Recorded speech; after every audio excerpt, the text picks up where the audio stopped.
County of El Paso Public Works Department is offering sandbags at no cost or requirements to the public and are available 24 hours a day. The location of the county facilities are the following: Road and Bridge Fabens Warehouse, 1331 North Fabens Street, Fabens, Texas 79838. Road and Bridge Canutillo Warehouse, 191 Canutillo Avenue, Canutillo, Texas 79835. Road and Bridge Montana Warehouse, 14698 Band Lane, El Paso, Texas 79938.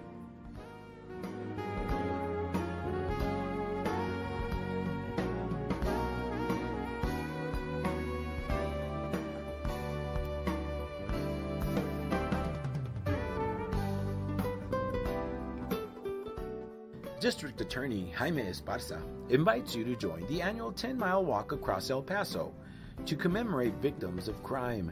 The walk is Sunday, October 1st, and begins at the El Paso County's Courthouse, 7 a.m. and ends at Yucca Park. For registration and more information, call 915-546-2091 or visit www.epcounty.com/walk.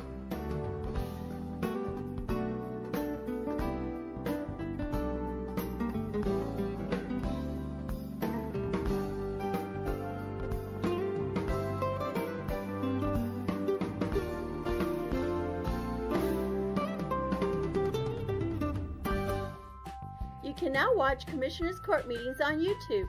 Go to youtube.com and search for El Paso County Commissioners or El Paso County, Texas. Subscribe to our channels to see our latest videos.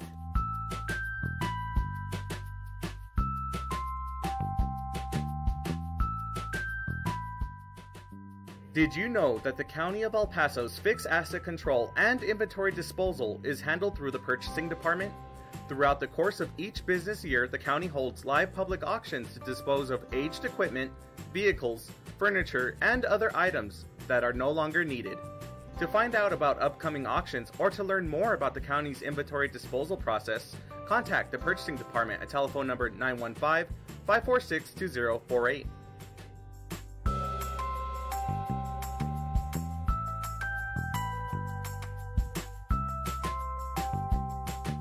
Commissioner Andrew Haggerty would like to invite you to his weekly breakfast meeting that takes place every Wednesday at 7:30 a.m. at Danny's Diner, located at 4690 Trans Mountain Road.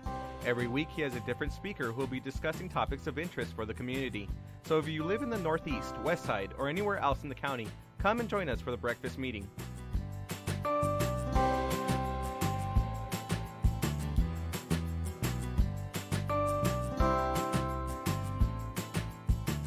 The 346th District Court Judge Angie Juarez Barril started the El Paso Veterans Treatment Court program in 2012 for veterans and active service members that have been arrested and charged with a felony or misdemeanor criminal offense. To be considered for the specialty court, the statutory criteria includes be a veteran or current member of the United States Armed Forces, including a member of the Reserves, National Guard, or State Guard, and suffer from a brain injury, mental illness, or mental disorder, including PTSD, or be a victim of military sexual trauma, all occurring or resulting from military service.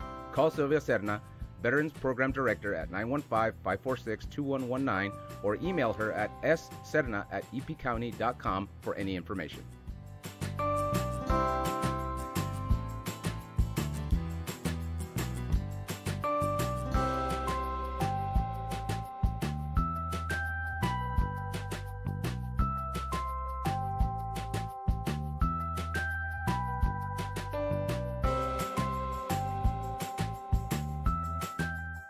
Did you know that you can save money on the cost of your medications? And doing so is easy. In 2015, the County of El Paso launched the prescription discount card program from coast to coast. The cards are available to all El Paso County residents free of charge and everyone qualifies. You can pick up a card at any county office location, Walgreens, Walmart, CVS, or Target pharmacies, or simply print the card at www.coastrx.com. Happy savings!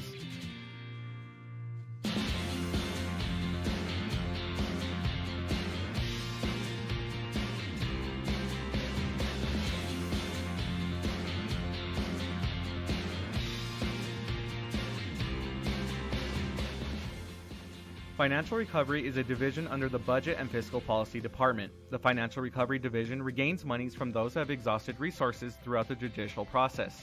The authorization for the recovery of spent resources is by court order. These are resources initially funded by taxpayers. Financial Recovery Division's goal is to assist in making the county and taxpayers whole by replenishing funds into the budget to optimize services to the public. For more information, please visit the El Paso County website.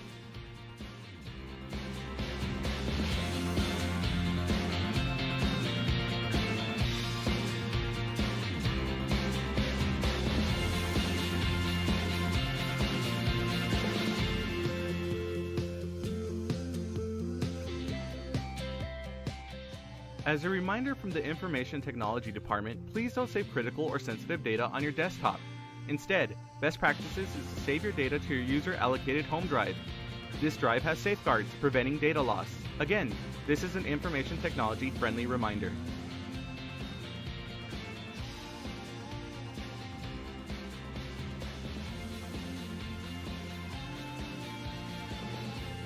Did you know the County of El Paso's Purchasing Department is responsible for ensuring that all items and services needed by various county departments are purchased in the manner required by the state of Texas? Whether through formal sealed bids or smaller dollar quotations, the county purchasing team is dedicated to finding the best contracting return on your taxpayer dollars. Additionally, the Purchasing Department is responsible for the tracking of inventory within the county and properly disposing surplus through public auctions. For questions about how to become a vendor and compete for county contracts, or to learn more about public auctions, please contact us at telephone number 915-546-2048.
Budget for the County of El Paso, Texas.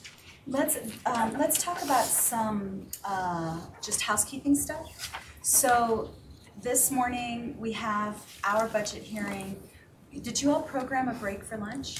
Yes, ma'am. Okay, We programmed both a break, a mid-morning break, a lunch break, and an afternoon break. okay. So just so that you all know, I have an engagement with with a group at noon. So I will have to leave here no later than like 11:55. Yes, Okay, ma'am. I think we so, were hoping to break at 11:30. oh, okay, and then to reconvene at what At time? 1 At for one UMC. Okay, beautiful. And we don't have an afternoon break programmed in the UMC meeting, but that would be up to the court too. Well, it would be up to me, so I would, if I can program a break, depending on how long, I'll call Jacob Okay. and I'll see how much time and it'll depend on the conversation, but we're scheduled to go until 4. Last time we ran the whole time, so we may do a little recess in the afternoon, but so this morning only is county. Yes, ma'am. Okay. And we're gonna start with the auditor giving a fund overview, a balance overview, or revenue projection overview and fund balance. And then we're gonna go take a break, and then we'll go over to budget, Gabby and Wally, giving us an executive overview, and we'll go over the budget register and the budget calendar. Okay, perfect. And then tomorrow, we only have budget hearings in the afternoon? Correct, because we understood that there was not a quorum available in the morning. Okay, and then Thursday, all day budget, Yes, ma'am. okay, and then nothing Friday. Correct. Okay, got it. Also, just one other question, and I guess I need this for Wally, or maybe with you, Betsy, but we really conceivably could be done with the budget in August, Yes, ma'am. right? And that's the goal, to be done with with the budget in August. And then if we do that, we potentially could approve the tax rate and the budget in September. So we Yes. have, One by law, you have to do it by September 1, right? Well, but I Proposal mean, rate. like, in finality, Your budget, your tax rate is by September 1, but approving the overall budget, it can be done in September. okay, by September 1. it's what, But approving the budget overall by September 1, is that gonna be possible? it depends on the tax rate. I mean, is it technically possible? Yes. I mean, every other jurisdiction is able to do it by September. I don't understand, like, what do you mean it depends on the tax rate? Well, the tax rate, whatever you propose to wrap up the budget, the tax rate you're going to use to balance that budget, you would be slated to propose that tax rate the last Monday, either the 3rd or 4th Monday in August. We would have our 2 public hearings early September, adopt the tax rate either the 3rd or 4th week of September. The other action you would have pending is if you're going to take any action on elected officials' salaries, you've got to do that. If you wanted to wrap it up and be done, you've got to afford the elected officials to grieve those salaries, and those salary grievance hearings would affect your final adopted budget because they're required to be included in the budget. What's the earliest that all this could be done? If we moved up elected officials' salary early in the hearing, we could close by the end of August? But we'd have to discuss that like early on. This week? Let's do it. If we can be done with budget by the end of August, that would be great. And I was going to just suggest, if we're looking at it really not making it by that time frame, maybe we can schedule a Saturday or I mean, let's do this. Yeah, I agree. For hearing purposes, you could. For tax purposes, they have to be on Right. regularly scheduled. No, Right, absolutely. but to But I'm help talking expedite, about- we have to be done in August. Okay. Okay, all right, We'll beautiful, work with thank we'll work you. with human resources and adjust the calendar accordingly. Okay, beautiful, thank you. And generally, what we'll have to do is generally you talk about employee wages and elected official wages about the same time, because you often do the same for both. And so it's just a couple discussions we'll have to be ready to move on quickly. Yeah, and actually that brings me to another issue. So some of the more, every year some of those discussions take a significant amount of time because we kind of reach a consensus as a court about what we want to do with employee salaries, with elected officials, et cetera. And it drags out, we come back. Let's get some of those discussions done on the front end in case research needs to be done or whatever are usually the more complicated discussions that take longer, let's do them this week. Also, just for Maria's purposes and other people's purposes, unfortunately this year, because of the sports park trial and because of other things, what you'll see is Commissioner Leon and I switching off. So next week, I will be sitting in court all day, every day, for the sports park. Then the commissioner and I will switch off so that we can each participate in budget hearings. And so, when I'm not presiding over the meeting, he will be presiding over the meeting on my behalf. And if staff could just work to keep us in the loop on the days that we're out. Yes, ma'am. What I would suggest is this afternoon when we go through, or I'm sorry, later this morning when Molly gives the executive overview and goes through the budget register and the budget calendar, what we'll need from you all to make it expedited, to make it where we can move on those items, we'll need some clear direction. When you see what there is to work with, we'll need some clear direction for what do you want to use that for. Do you want to consider staffing, adding staffing? Do you want to consider pay changes? Do you want us to allocate any of that to capital purposes? That's the kind of clear direction we'll need pretty early on from you all to help move things quickly. Okay. So we know where to dedicate our time and focus. So Betsy, if you will make sure that Yes. you guide that so that we stay on an August schedule. Yes, ma'am. Okay. Well, good morning. All right, good morning, Judge Commissioners. Wally Hargrove from the Office of Budget and Fiscal Policy. We have just two morning presentations today, and we're going to plan to cut off around the 11:30 mark to give our ITAV team time to flip over and switch and set everything up for the UMC hearings this afternoon.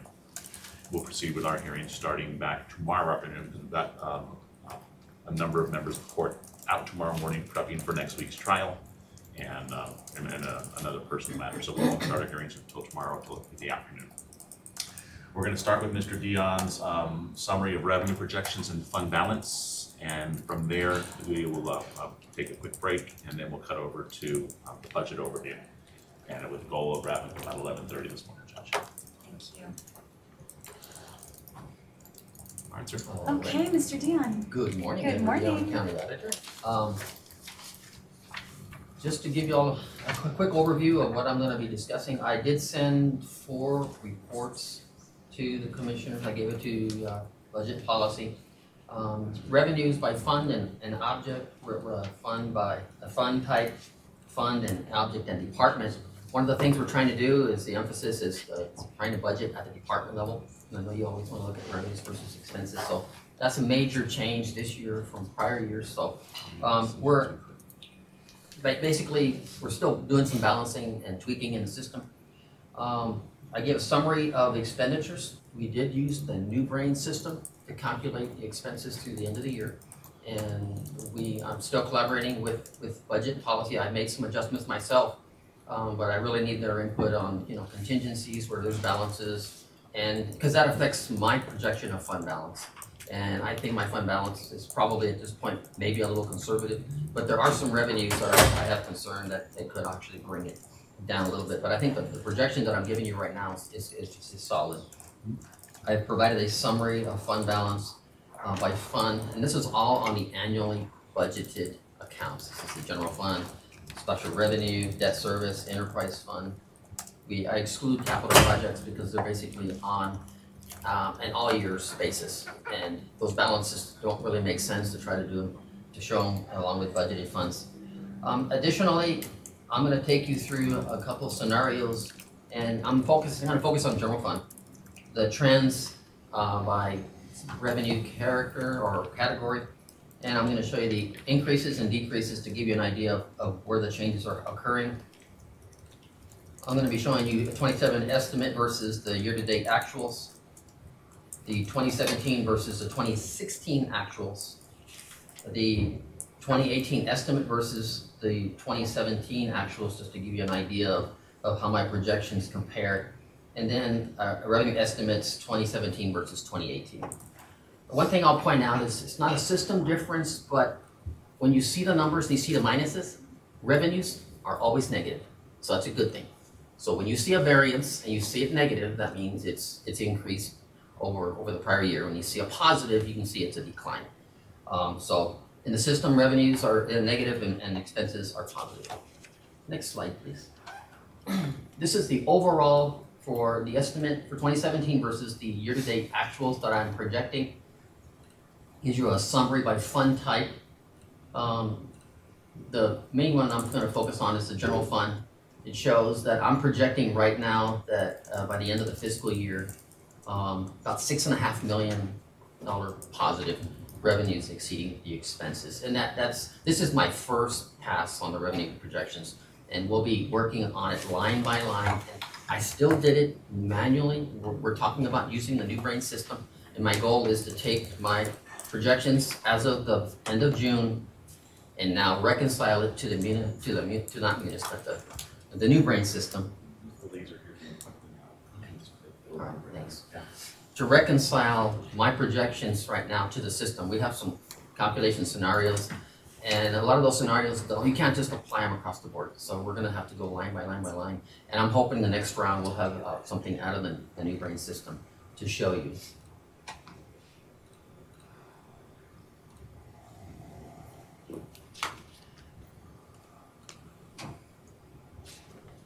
And the other thing I want to point out is that my projections are exclusive of designation to balance the budgets, so that you're really looking at actuals versus the budget.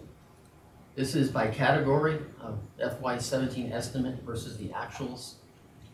Shows you the various changes. The most significant charges for services, 5.2 million.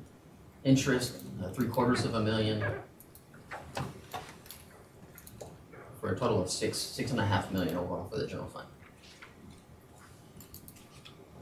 The increases, the main increases, as I said, charges for services, the federal prisoners is about 6.7 million versus the budget. And then investments is one significant, and as I go through this, you're going to hear me repeat myself. Taxes are up for property, taxes are up for sales tax. Charges for services, prisoners. It's still not as high as it was in the prior year. So the actuals year to year won't be a big difference, but the budget actual is going to be significant because I don't budget what we actually bring in. And we've talked about, we have a medium range that we budget for because it's in flux right now. We've had the discussion as to what's going to happen on that contract, and they went down to around, I think it was 500 and something per day. Last year we had them up in the 700s, and it's not happening that way now. But on average, I think the billings is about $1,705,000. So we're still up high. It's about, on average, if we kept the same rate today, we'd be hitting about $20 million. And then the other one. Correct me if I'm wrong. That the excess of revenues over budget directly contributes to the change in fund balance. So the fund balance where we ended last year at 74, and where he's estimating this year at $81.8 million in fund balance. This is the main contributor. The one thing I'll clarify in your letter, when I read it, it basically said that the budget excesses contributed to the fund balance. As well. Unspent budget, yes, does contribute because your expenses go down. Obviously, you have money coming in for which you're not spending, but it's your revenue actuals minus your actual expenditures. Gives you your net in that order. Ed, if I can interrupt, Wally, can you say that again? The main reason for our fund balance to be a little higher this year is because of the federal prisoners. Because he was only budgeting at 550 average prisoners a day, and they've been averaging over high 600s, low 700s. That's a positive variance of about $6 million coming to the general fund, which directly contributes to our fund balance, in addition to unspent appropriations. Okay, but because of the population on a daily basis. Yes, it's still higher. If I budget 550 a day and they're bringing in 600-700, that's a positive variance because I'm not estimating 700, because the population goes down like it did the last 30 days. I have a projection up here and it doesn't come through. Now you have to deal with loss of revenue. Right. And we've talked about that, and we have an understanding that I'm going to budget at the average level. If you look at all the years we've had ups and downs, it's really safe because we know we're going to receive it, and so I'd rather keep it at that moderate level. Okay, I just wanted to make sure I was clear on. But that has been definitely a positive contribution to building the fund balances for many years. Thank you. The other one I said was interest. The rates have gone up, and we're actually being more aggressive. We're working with budget and admin so you can get more aggressive, but those revenues are being projected a lot higher. One surprise we had was on the auto sales tax. We actually saw a decline from the prior year of almost $500,000. So you're going to see that our projection from this year to next year is coming down slightly. And it's a trend of people buying less cars. And then there's a time lag from when it goes through the state and makes it to us.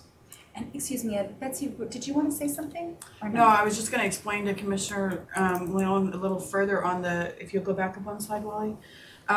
So the amount that Edward projected we would get when we started at this point last year, he projected we would bring in 16 million.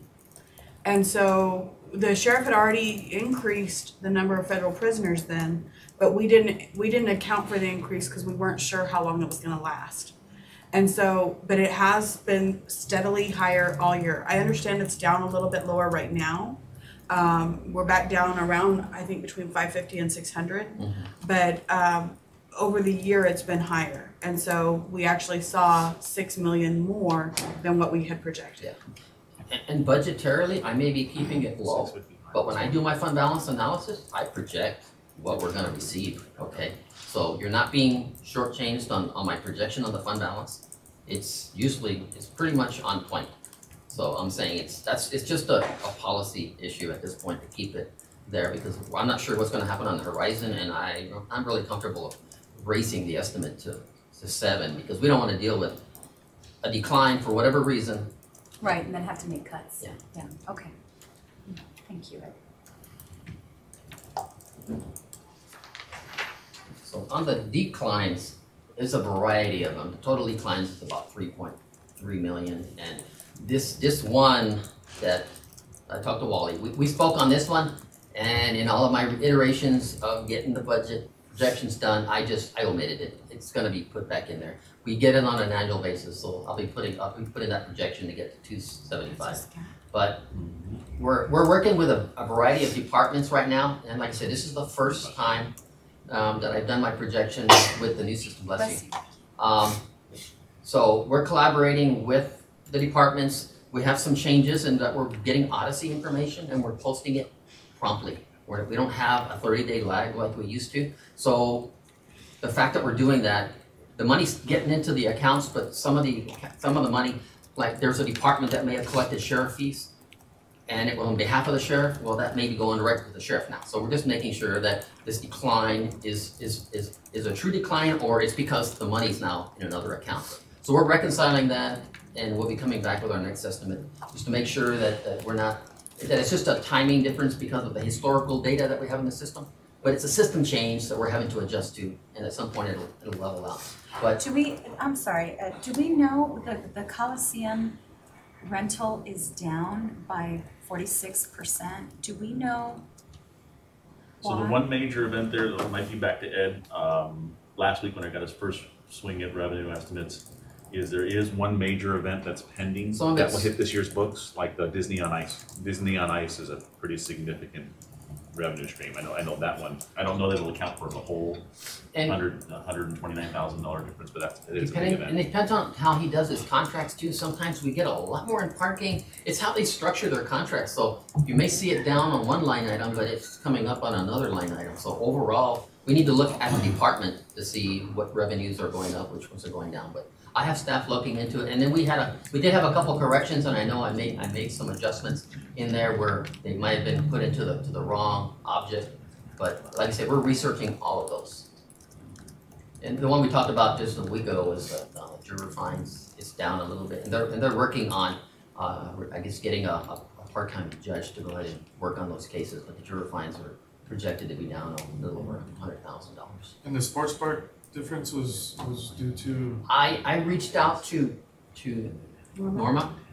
I had that concern to check with staff, and she said that's a seasonal thing too, and that we don't have the history doesn't show it, but they're going to be getting a lot of Tournaments. registrations, coming in real quick. So like I said, my next pass, some of these probably are going to level off and come back. Okay, so I wouldn't overreact on some of the estimates right now. But I have to wait until I get some additional data.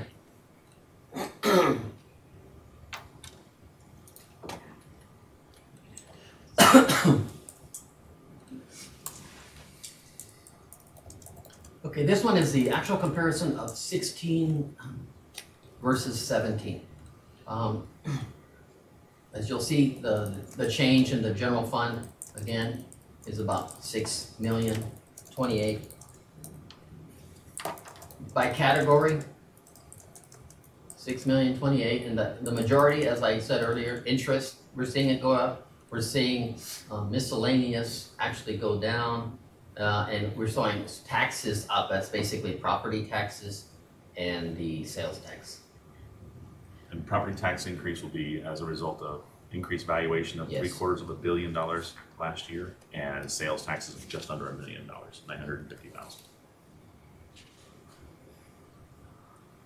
On the increases, county clerk is showing a rise. Federal prisoners compared to dollar for dollar with the last year, my estimate's $1.5 million.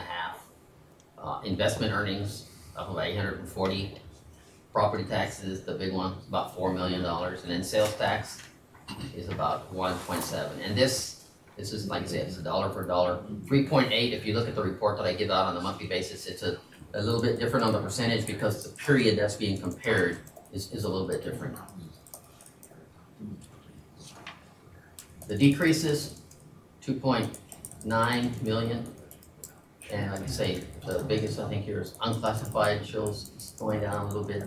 The phone commissions, that was a change in the federal law, and we just don't get that anymore compared to the prior year. So 16 we got it, we don't get that anymore.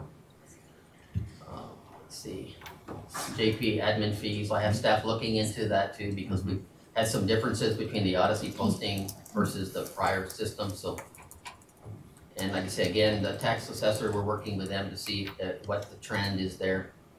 And the alien housing, I said that's a number I'm gonna go ahead and put that projection in there. That's SCAP, right? Oh, Yes, yes. yes, ma'am. Excuse me.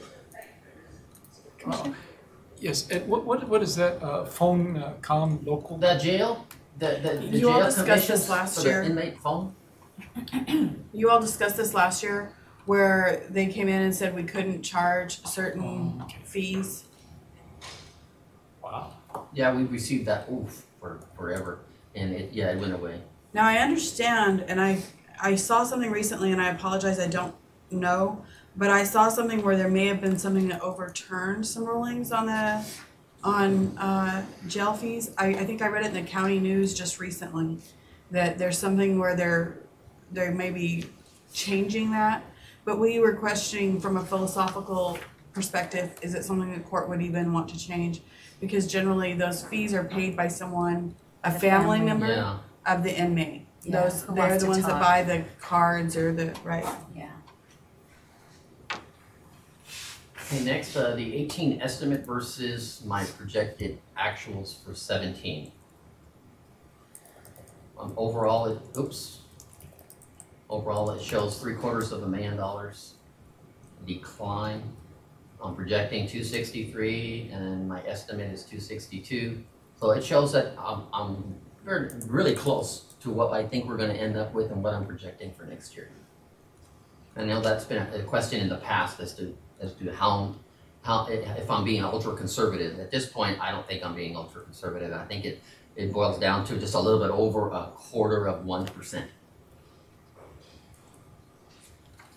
The overall category, 739, and the overall changes is the decline under charges for services, fines and forfeits going up a little bit, miscellaneous going up by 180, and then big change in the property tax and sales tax number by category. The overall increases, and I said I'm repeating myself here, the 6.13 in increases, 4.7 for property taxes, sales tax, actually it's only showing 142. And on the decreases, the big one is federal. And like you say, it's because we're looking at estimate versus projected. And I'm not projecting the 700 prisoners today. How many prisoners on average are you still doing the 500 I think it's 550. going He's forward? budgeting 550. Okay. What has our average been? Average has been running closer to 700, 655. Well, of late, no, it's 600. starting to go up again, but the last Yeah. 30 days it was, wow. But over the year, what has it been? It's in the We're in October 600s. 600 and something. I was concerned there for a while because it just kept going down, down, down. I think it actually went almost below 500, but then this last week it's jumped back up, so I wasn't sure what was going on. I think there has been some reaction to discussions at the court level, is one of the things I heard. But I don't know if that's directly linked to the. But budgetarily, I think, you know, for the fund balances, it's stable. It hasn't, it hasn't gone down. Like I say, it went down, but not long enough. So this one here is revenue estimates 17 versus 18. But general fund, budgetarily, it shows that the budget for 18 is going up by $5.8 million. That $5.8 million, a significant part of it is property and sales tax, followed by interest and fines and forfeits. The change on property tax, Judge and Commissioners, this year we had $877 million of new value added to the roll. So that's accounting for a little over $4 million of the change. And then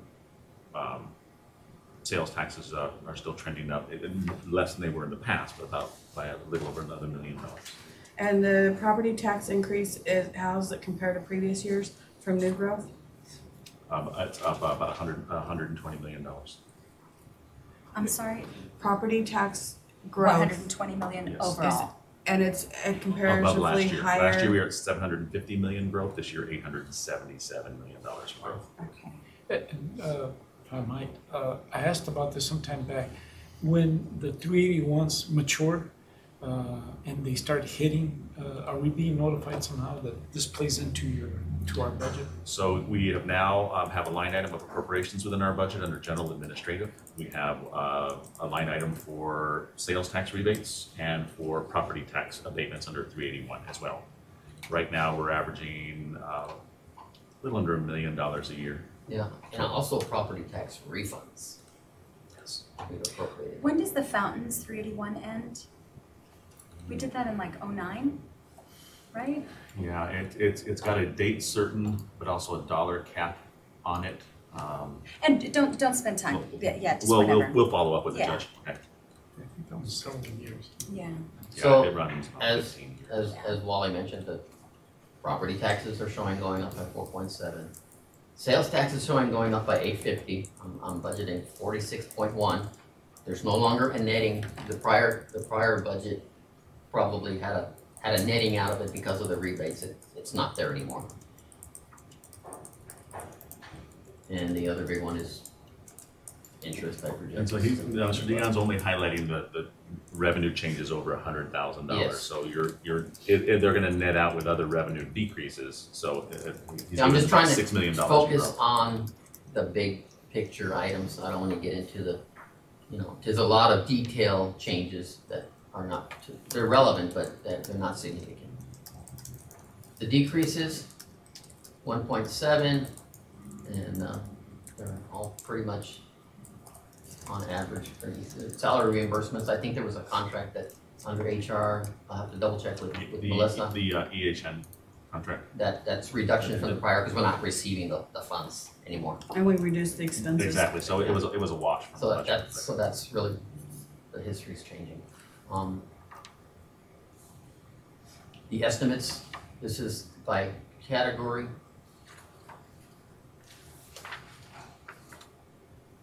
Well, no, this is the estimate versus 17 versus 18. What I did was I just basically showed you as a percentage of this year's budget. We're getting over 80% of all of our revenue from property tax, sales tax, motor vehicle, and other. So this is really, I do my estimates, but the bulk of it is all on taxes, and you can see it's not changing that much compared to the next year. I don't know if you can see that, but I went ahead and just put the pie. This is property taxes, sales tax. You can see over 3/4 of all of our revenue comes in from taxes versus 18, it's basically the same.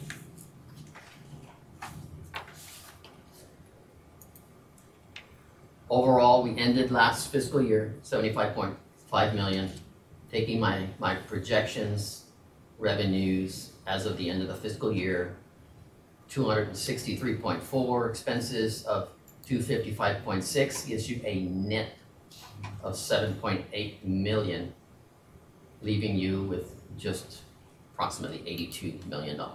That's subject to change, and I think it might even go up a little bit. Commissioner? How many days does the 75.5 and the 81.8 translate to? Oh, like the hospital, Yeah. their budget? No, as far as how many, if we're talking 75.5 million, how many days is that we have in reserve? Calendar days, Based off of last year expenses, 32 days. 32 days, then the 81, a little bit more. Yeah. And I think the 32 I gave you was actually 81, Commissioner. And I think on your letter belt, Yeah, the 32 days was on 81. that was like that's good. 16%. Yeah, right now, that reserve position on your current filed proposed budget is about 16.8% of reserves. And you have a policy to have between 10 and 15%. That's, what'd you say was 16 something, 16? So we're a little 16.8 above. as filed with you today. And as we massage the revenues and as your budget changes a little bit, I mean, those numbers, it's gonna hover.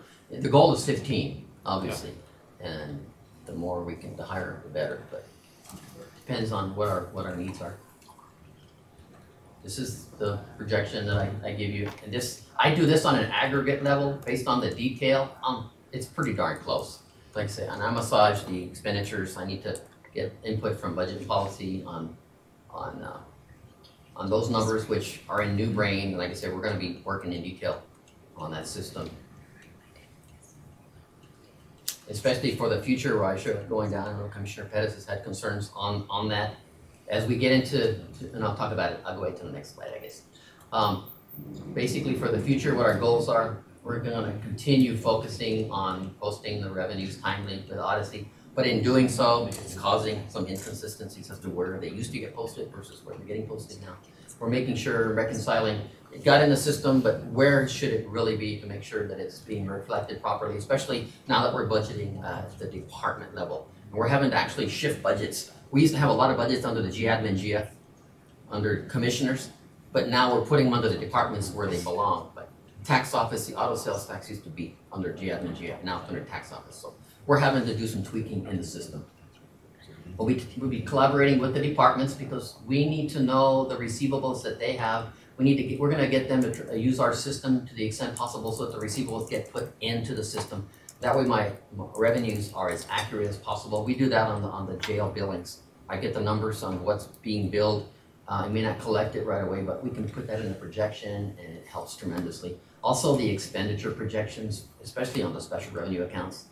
New Brain is a major focus right now, and my goal is the next round, we're going to have to spend a lot of time and take the current estimate, reconcile it with the New Brain system, and start working right in that system. I'm going to push it to see if we can get it done. I'm having the staff telling them to stop what you're doing so we can do this, but it's really a resource issue at this point, trying to find the time. But this is something that requires constant analysis and reconciliation in the system. And it's going to help us all around by doing so, but we need to find the time to do it right now. We're pretty stretched. So right now, I've done it, taken the data out of Munis, and it's been a manual process, and I'm trying to get away from the Excel. Not going to totally get us away from it, but we're gonna get there. So the next projections that we're going to be trying to do is first get it to the end of the fiscal year, and then after that is having the projection of 2018 through 2022 on the system. Not that graph that I normally give you, but having that graph in the system where it's interactive and we can actually tweak it throughout the process. So we're going to continue working with budget and policy and collaborating on the processes and see how we can make enhancements. With that, does anybody have any questions? Thank you, Ed. So we have $6 million extra this year that we can use for one-time expenses. Well, I wouldn't say, well, I don't know that it's only one-time expenses, because some of those are ongoing revenues. Okay.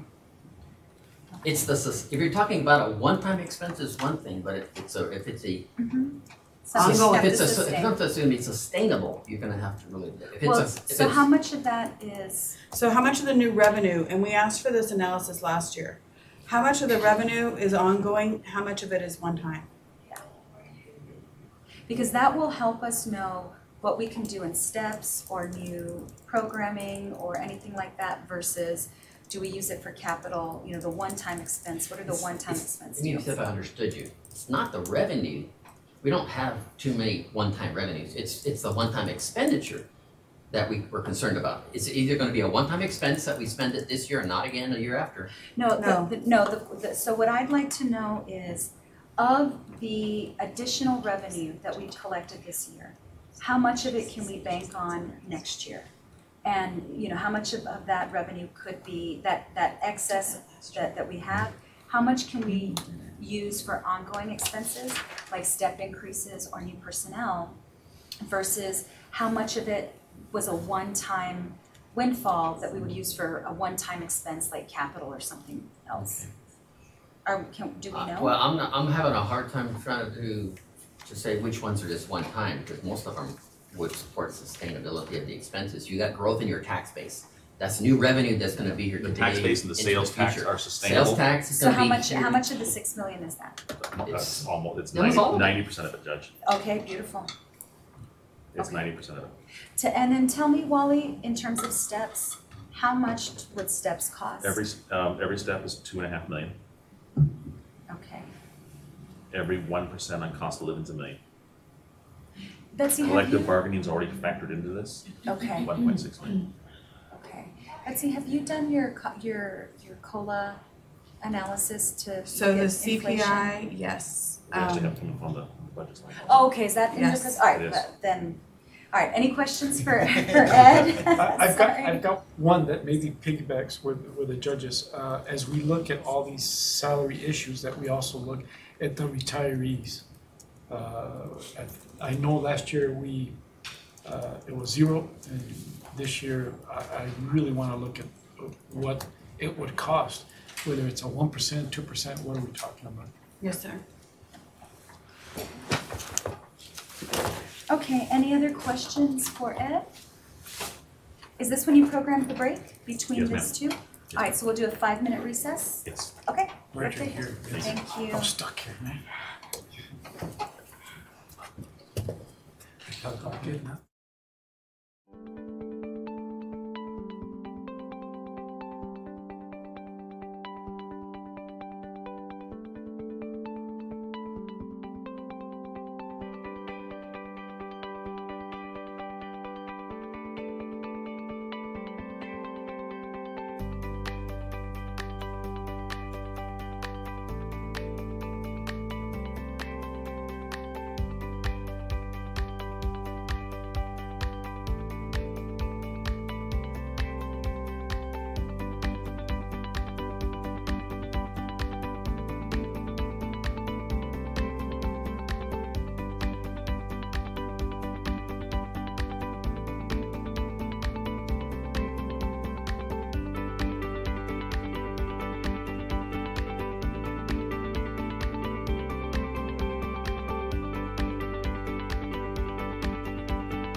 County of El Paso Public Works Department is offering sandbags at no cost or requirements to the public and are available 24 hours a day.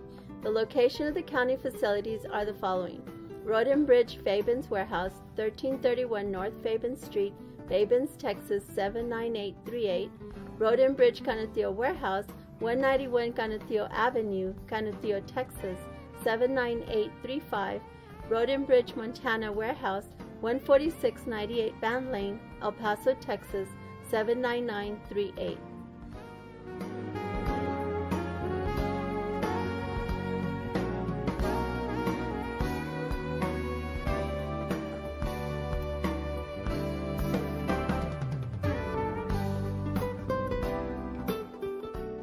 District Attorney Jaime Esparza invites you to join the annual 10-mile walk across El Paso to commemorate victims of crime. The walk is Sunday, October 1st, and begins at the El Paso County's Courthouse, 7 a.m. and ends at Yucca Park. For registration and more information, call 915-546-2091 or visit www.epcounty.com/walk.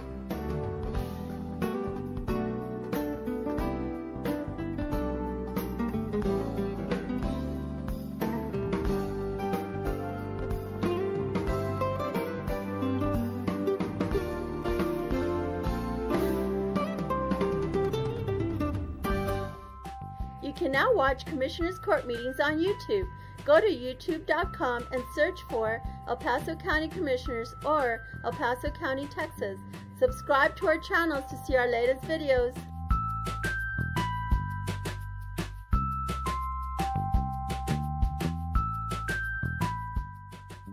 Did you know that the County of El Paso's fixed asset control and inventory disposal is handled through the purchasing department? Throughout the course of each business year, the county holds live public auctions to dispose of aged equipment, vehicles, furniture, and other items that are no longer needed. To find out about upcoming auctions or to learn more about the county's inventory disposal process, contact the purchasing department at telephone number 915-546-2048.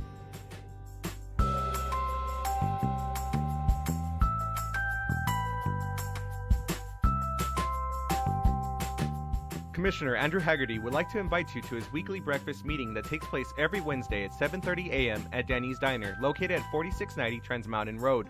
Every week he has a different speaker who will be discussing topics of interest for the community.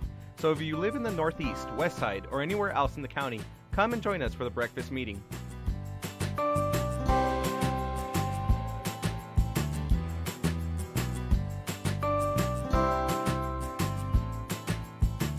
The 346th District Court Judge Angie Juarez Barril started the El Paso Veterans Treatment Court program in 2012 for veterans and active service members that have been arrested and charged with a felony or misdemeanor criminal offense. To be considered for the specialty court, the statutory criteria includes be a veteran or current member of the United States Armed Forces, including a member of the Reserves, National Guard, or State Guard, and suffer from a brain injury, mental illness, or mental disorder, including PTSD, or be a victim of military sexual trauma, all occurring or resulting from military service. Call Sylvia Serna, Veterans Program Director, at 915-546-2119 or email her at sserna@epcounty.com for any information.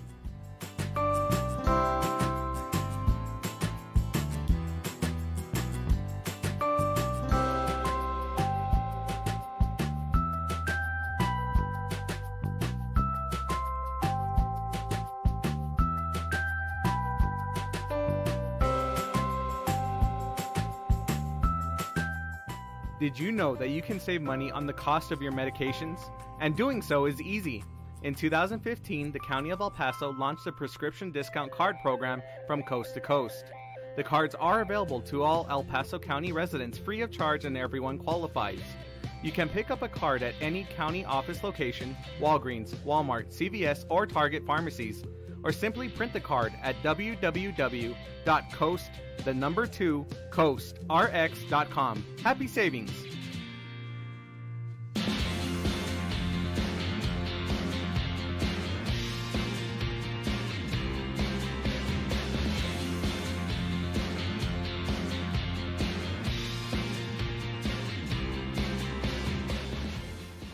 Financial Recovery is a division under the Budget and Fiscal Policy Department. The Financial Recovery Division regains monies from those who have exhausted resources throughout the judicial process.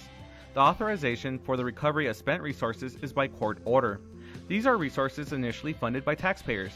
Financial Recovery Division's goal is to assist in making the county and taxpayers whole by replenishing funds into the budget to optimize services to the public. For more information, please visit the El Paso County website.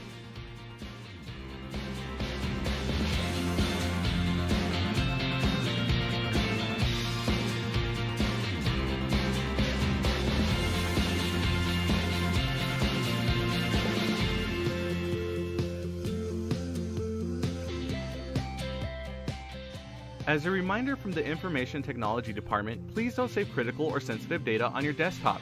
Instead, best practices is to save your data to your user-allocated home drive.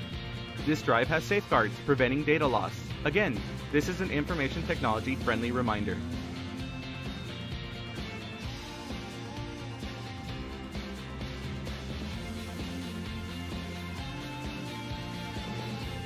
Did you know the County of El Paso's Purchasing Department is responsible for ensuring that all items and services needed by various county departments are purchased in the manner required by the state of Texas? Whether through formal sealed bids or smaller dollar quotations, the county purchasing team is dedicated to finding the best contracting return on your taxpayer dollars. Additionally, the Purchasing Department is responsible for the tracking of inventory within the county and properly disposing surplus through public auctions.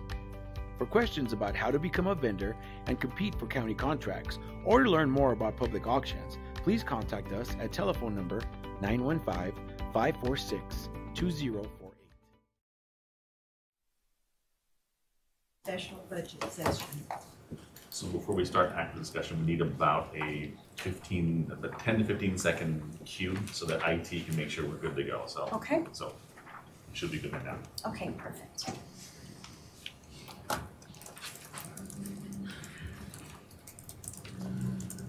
Good morning, Judge Commissioners. Wally Hargrove from the Office of Budget and Fiscal Policy. So this morning, we're going to go over our FY18 budget update, our hearing schedule that has started today with our formal hearings that is scheduled to conclude August 22nd. I'm going to give you some background on tax rate history, appraisals, impacts of the consumer price index changes and inflation, and give you some comparables for other urban counties in Texas, both with tax rates and with budgets.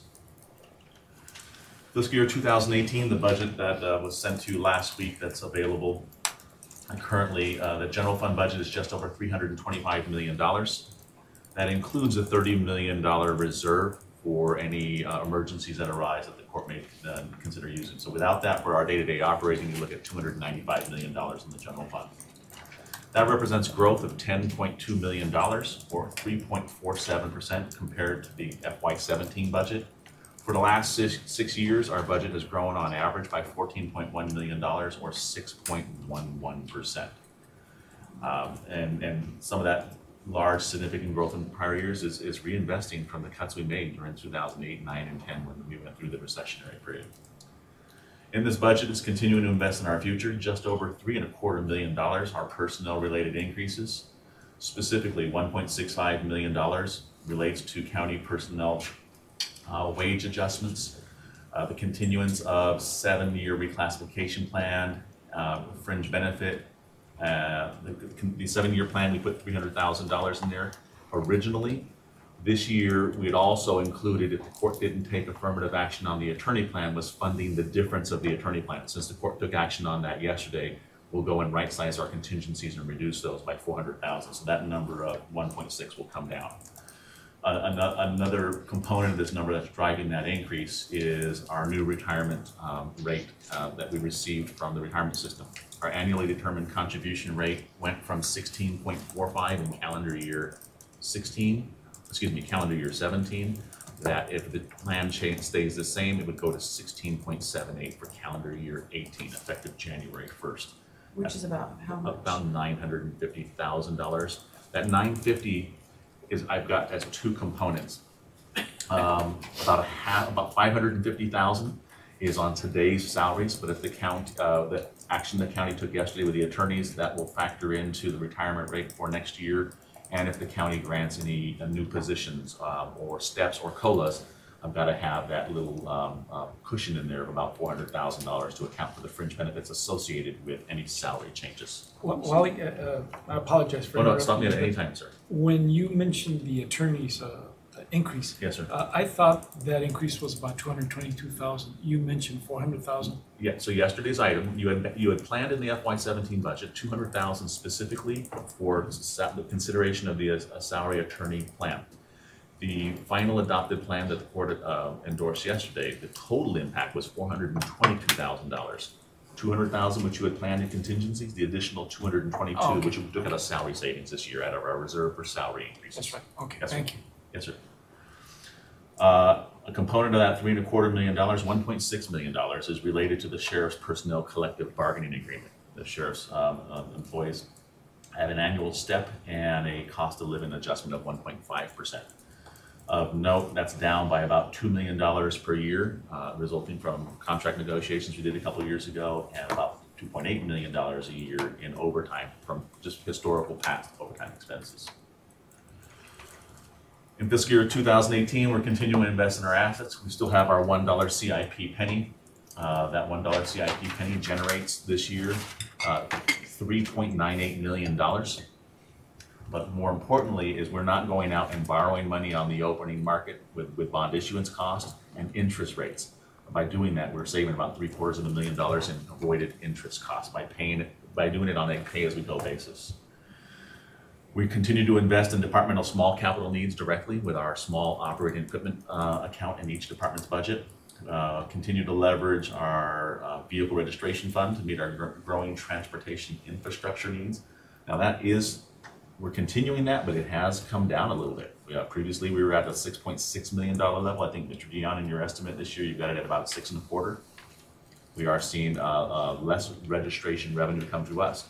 Your tax assessor, when he gave your presentation to you 2 weeks ago in Commissioner's Court, when Mr. Pastrana spoke to you about the impacts of the electronic changes made at the state level, we're feeling that at the local level because since they're registering at the state, those are assessments that are impacting that. We still get our $10 road and bridge and our $10 vehicle registration, but the sales tax and the corresponding registrations have dipped off a little bit.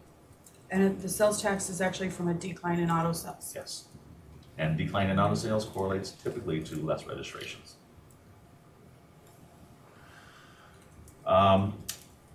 Capital allocation, we have currently got programmed in the budget. If we do not use that one-time capital we've programmed this year, $4 million, we are reappropriating that for next year for consideration. And we have a discussion coming up for the court to discuss using a portion of that $4 million to offset the road paving that we didn't do last year.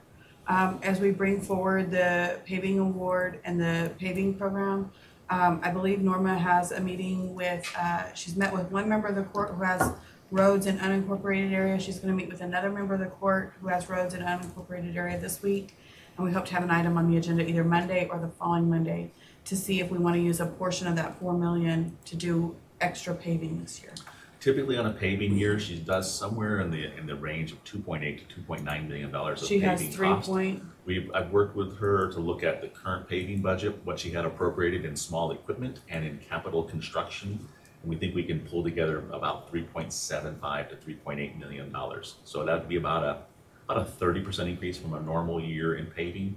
And then if we wanted to try and do a double pave season, then perhaps we need to allocate out of the one-time $4 million capital somewhere in the area of $1.5 to $1.75 million. Does that include lighting also? That's No. separate. Lighting is exclusive from that. We've got our lighting policy that the court adopted, and anything that we don't, we re-appropriate those lighting dollars, and we also reappropriate and carry over any unspent lighting so that we can meet the community's needs. And the court already approved about $250,000 of the $4 million to be spent for Fabens Veterans Park. And we are in the process of, that money should be encumbered, and we're in the process of that purchase now. Also in FY18, enhancing our services, invested in increased park maintenance. Last year during our session, the court had agreed that any additional revenue we earned off of programming enhancements made at the park, we would reinvest in the park. So we're doing that as well this year, a little over $160,000, right around $160,000. We'll have a specific discussion later next week. Criminal justice coordination, continue to enhance our services there by doing additional UA tests and monitoring service for the clients that are under the CJC. And that's to bring better compliance and more use of PR. We are reappropriating our mental health gap analysis funding of $350,000. This budget also has for your consideration, the economic action plan. You've adopted the incentive policy presented to you by Mr. Quinones from Economic Development. We've got 100,000 programmed in our hot taxes that we'll discuss next week when we talk special revenue, and 400,000 programmed for consideration for your economic action plan out of the general fund. We continue to have an appropriation increase for services related to jail mental health. We did increase the allocations this year for EHN and the pharmaceutical needs for those medical pharmaceuticals, and we are continuing that in FY18. On maintaining our current service levels, a couple of significant impacts to your FY18 budget that are amounting to that additional $10 million in the budget. Our contractual service enhancements. We are live with our ERP system, and we have our maintenance for the software that is required, a little over $300,000. Our radio enhancement that we did out of our bonds with P25, the warranty on those radios has run its course, and the service level and the service contract for those radios next year is about a $625,000 impact to the general fund that previously was under warranty. So we can maintain those radios and keep them operational. The last component that's significant in factor that's maintaining our service levels is we've got the rate increase proposed by the El Paso Electric Company, and including the increase for rate 41 that is ramping up next year. Those two are coming in at the tune of about $750,000, Gabby? Yeah, $750,000. So those are included in the FY18 proposed budget for your consideration. Your FY18 tax rate was presented to you by the tax assessor yesterday. Your newly calculated effective tax rate is 0.456758. Your current tax rate is 0.452694. So we've got about a third of a cent change between the current and the effective tax rate. I was asked earlier this morning, what's that mean money-wise? In your proposed budget and your current revenues estimate provided by your auditor this morning is the current tax rate, 0.452694, until he sees positive direction from the court on the rate that they are considering proposing. We have it in at the current tax rate. We've had that tax rate from 3 years ago. So we originally adopted that rate back in 15, and in 16 and 17, the court made a conscientious decision to maintain that tax rate, which for the past 2 years has been below the effective tax rate. The difference in revenue stream between the effective tax rate and the current tax rate, $1.6 million. So in the number that when we get to the budget register, and I close this out at the end of this morning's meeting, when we hit that budget register, if we went with the effective tax rate, you can essentially add $1.6 million to that revenue stream for future consideration if you so consider. Every 1% change on the tax rate amounts to $1.8 million in revenue. Every 1 penny in the change in the tax rate is $3.97 million, just a skosh under $4 million. By the time tax bills go out, that'll be a $4 million number. For comparative purposes, this is your FY17 budget as adjusted as of last week's hearings. $314 million, $30 million of which, as I noted, was one-time designation of fund balance for unforeseen emergencies. You'll see the lion's share of the budget, public safety, 39%, followed by general government. That's where you have your contingencies as well. That helps to drive that number up a little bit at $108 million or 35%. The next largest category we're discussing is administration of justice, just over $66 million or 21% of your spending. The actual numbers are represented down here in a table. Comparatively, from the budget you have filed in front of you, the ratios stay within about 1 point of each other from FY17 to FY18. The proposed budget that you have before you on the general fund, $325 million. The general government, 118. It is higher than last year because that's where we've parked all of our contingencies that we'll allocate for collective bargaining, fringe benefits, and contingencies. But ratio-wise, it's at 37 and 38, and you saw in the prior graph, they were at 35 and 39. And they'll end by the time we hit the end of the fiscal year, that's where they'll end up as we allocate those contingencies. A similar amount for administration of justice. It was 66 and a quarter this year proposed. Last year was $66.3 million, a little less on the overall administration of justice. Percentages of 1 point difference, 20 and 21. Well, I'm Yes, sorry, on that graph, where does JPD fit in? JPD, public safety. Public safety, okay. JPD falls in your public. So in that 124, your 5 drivers, jail, the 2 jails coming in at just under 70 million, law enforcement being patrol, law enforcement administration with the sheriff, juvenile probation, and your JPs, your justice courts will be the smallest piece of that public safety. I'm sorry, justice courts are administration of justice. So JPD and SO. Your constables fall under public safety. A little bit of tax rate history going back to 2007, running all the way up to FY18. I've got an asterisk on there. That is your calculated effective tax rate. Of course, the tax rate is made of 2 components, M&O and INS. M&O is maintenance and operation. It's used to conduct the day-to-day operations of the county. INS is interest and sinking. That's used to make your debt payments. We've got about $19 million worth of debt payments. You may wonder, why did this year's INS go from 5.1 cents this year down to 4.8 cents for next year? Rises in property value will drive the calculation of the INS tax rate. So we have $877 million in growth in property value. That compressed your INS tax rate a little bit. That does affect our future capacity. So as we're doing our short-term and our long-term capital planning, we need to be aware that as our values grow and that rate compresses, that is future capacity that can back a bond issue. Got a question on, so so 877 million is growth in property value, like that's from new homes, new homes businesses. coming on the tax rolls, but because of the fact that our effective rate would go up, basically, that means property values are actually dropping overall? No, so the effective rate will go up and will resize itself based on properties that were valued on the roll last year as well. So as those properties that were on the roll last year and on the roll this year, right, those values change, will change the effective tax rate. So if we had additional exemptions, one of the numbers that's driving part of this little drop is you had your 100% veterans exemptions go into effect this year. Because we're not taxing those for the veterans, the effective tax rate will inch up just a little bit to make up the revenue for the exemptions that are given to the 100% veteran disability. So it's not necessarily because property values are going down, it's because of the exemptions. It is a whole slew of factors that impact that appraisal, or excuse me, that final calculated rate. Do we have a real detailed breakdown about this much is due to exemptions? Do we get anything like that from CAD?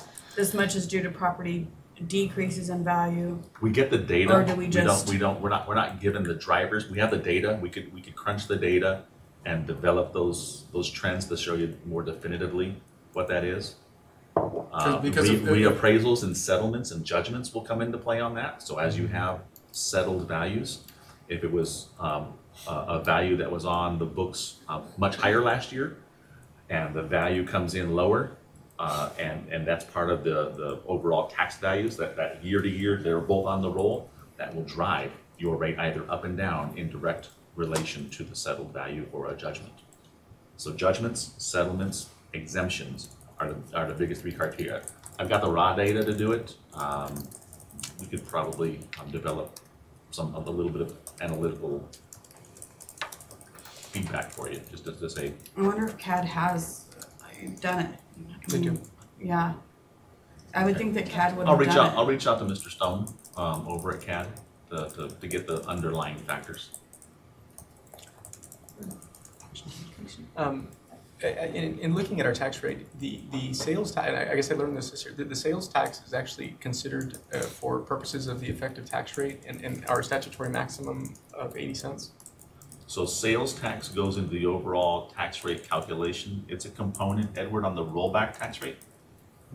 So the sales tax is one line of about 60 lines of a calculation, but it's after effective and it impacts the rollback. But it does count, I guess, in the calculation, does the, it's like 11.2 cents, does it go Well, towards our 80-cent maximum? Actually, The sales tax lowers. So what happens is if we get $46 million or $44 million in the calculated sales tax, the penny for penny adjustment is taken into account, and it will adjust as our sales tax and grows. actually the excess reduces the property taxes you need dollar for dollar before you can get to the calculation. And you'll see the debt service next year going a little bit down because we have fund balance. All of that's being put in to balance Right. that But budget. We're trying to talk does the about 11.2 cents count against us in terms of our statutory maximum? I guess Count against us. So we have the 80-cent max. Yes. We know right now we're at 0.45 here. Plus there's some other taxes. So if you were to combine our tax, if you were to look at our tax rates, 42 cents at 45.452. Yes. Does the 11.2, for purposes of calculating our statutory maximum, bring our tax rate to 57? Is that posed as a question of if we didn't have sales tax? Or No, I'm saying when we. What's when our we, maximum tax Because I capacity? noticed in the worksheet used to calculate the effective tax rate, there was a portion for sales tax where it did actually factor in, and there was a figure there that had like a 57 cents tax rate for the purposes of the calculation of the effective tax rate. So does it, and so that's the first time I had seen that. And my question is that does that 11.2 cents, which equates to the sales tax revenue that we generate, count? Like I said, toward when we. No, I'll have to because research it. I've never heard of that. it doesn't count toward it. On your cap, it's the adopted rate. So your adopted rate counts toward the maximum 80-cent rate. So we're not penalized at 11 cent. That 11 cent equivalent, we're not penalized by that. Okay. Because whatever the adopted rate, that's what counts towards your 80 cent That's right. The tax. sales tax is the alternative. You get the sales tax revenue, so therefore your property tax comes down, but you're capped only at what, as Wally said, only what you levy. It doesn't count to come up with the 80 cents. And Yeah, you're looking at line 44 on the sales tax adjustment rate. Right. And that's why, that's the first time I had seen that So the sales calculation. tax adjustment rate draws that rate down by the penny equivalent of your sales taxes that was used since the inception of when it was passed. What happens is whatever cycle you stay on, that 12-month cycle, that's the sales tax number you use every year thereafter after you calculate, and it is used to draw down and have an adjusted rollback tax rate, adjusted for sales tax. But it doesn't, so it wouldn't, and I think I know where you're going, sir. And that, so like right now, our rollback tax rate is 49.5 cents. Is toward the 80 cents, we know we have 31 cents of growth, the 49 and the 31. That sales tax adjusted rate, I don't believe, I'll verify, but I don't believe it's counted against us toward the 80 cent max, because it's whatever your adopted tax rate. We can adopt no more than 80 cents, but it's a good question, I'll verify it. Because a lot of that sales tax comes from the state.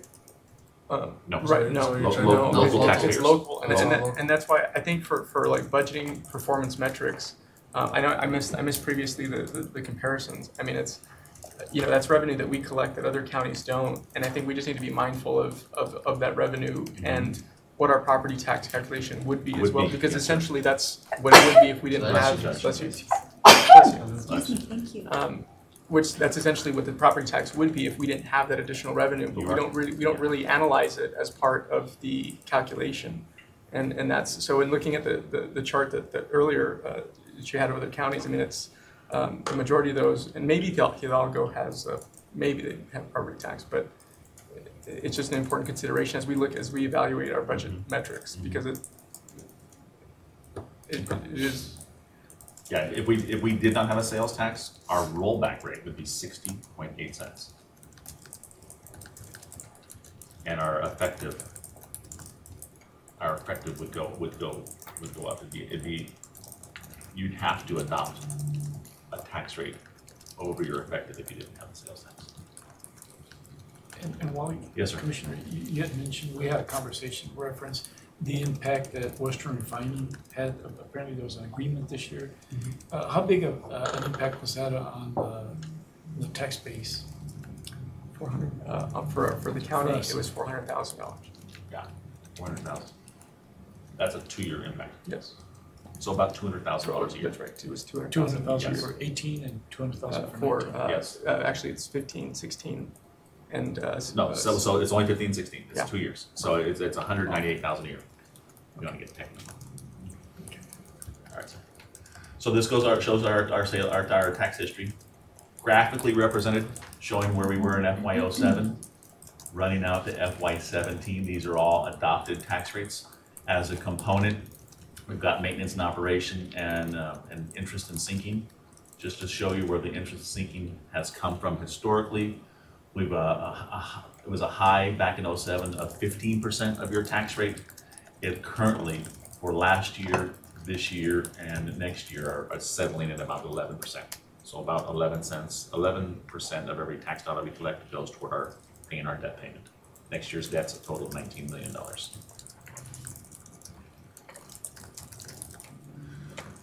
Took a look at what would the cost of inflation have done with our tax rate. So what tax rates did we adopt? And did we adopt tax rates that were above or below what the consumer price index is?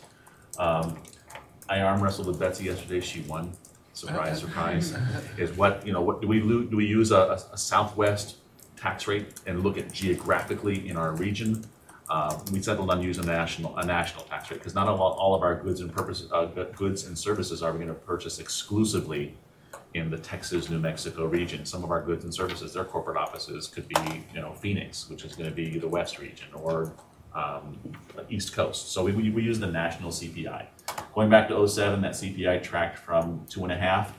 During the recession period year, the lowest was at 0.06. We did have a 0.01 negative CPI in 2015. As you look at the adopted tax rates, we adopted 39. Had we adopted a tax rate that grew consistent with the consumer price index, in all of the 10 years I'm showing you, in all but 2 years, we adopted rates that are lower than what the consumer price index would have driven on our price of goods and services. So I think it's noteworthy to mention that the court as continues and has in the past decade exercised fiduciary responsibility and looking at the bottom line of what do we need to meet our needs, and as we consider the levying of those taxes. And Wally, I do think it's important to call attention. If you can go back, Yes, ma'am. Because this was brought up in during strategic planning, I think, or one of our meetings about our 45-cent tax rate. And if you actually go beyond 2007, go further back, it was at 44 or 45 back in. Oh, but yeah. If I went back, we were in the mid 40s, 43 and 44. Yeah, we actually were in a tax cutting mode for those first few years. Mm-hmm. Because of the economy, the slump in the economy, and we were doing layoffs and all of that. And so I think for retrospective purposes, it's important to go a little bit further back, because I do want the public and the court to know, it was up here, but we deliberately cut it during tough years, lean years. But for me, the intention of trying to restore things that we had let go of, we were not doing maintenance on things. Those cuts came with a cost internally to the organization. No steps, no COLAs, no raises for a long time. That's part of what made our wages lag. So there were serious and negative consequences to those cuts that we tried to make up for in the subsequent years. I'm looking for a file real fast that I had up the other day. I've got it going back the years you were talking about, Judge, and find it real fast. Just to give you a little more perspective like you're talking about, Judge. Oops, no, one moment.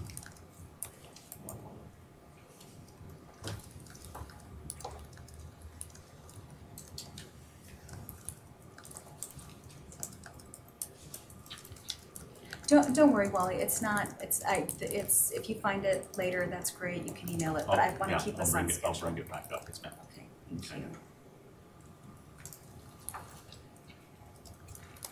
This just takes the prior chart and lays it into a graph to show you just where the CPI has been and where our tax rates adopted versus CPI. In every instance, 8 out of 10, you'll see a lower adopted tax rate than what the consumer price index was growing at a national level.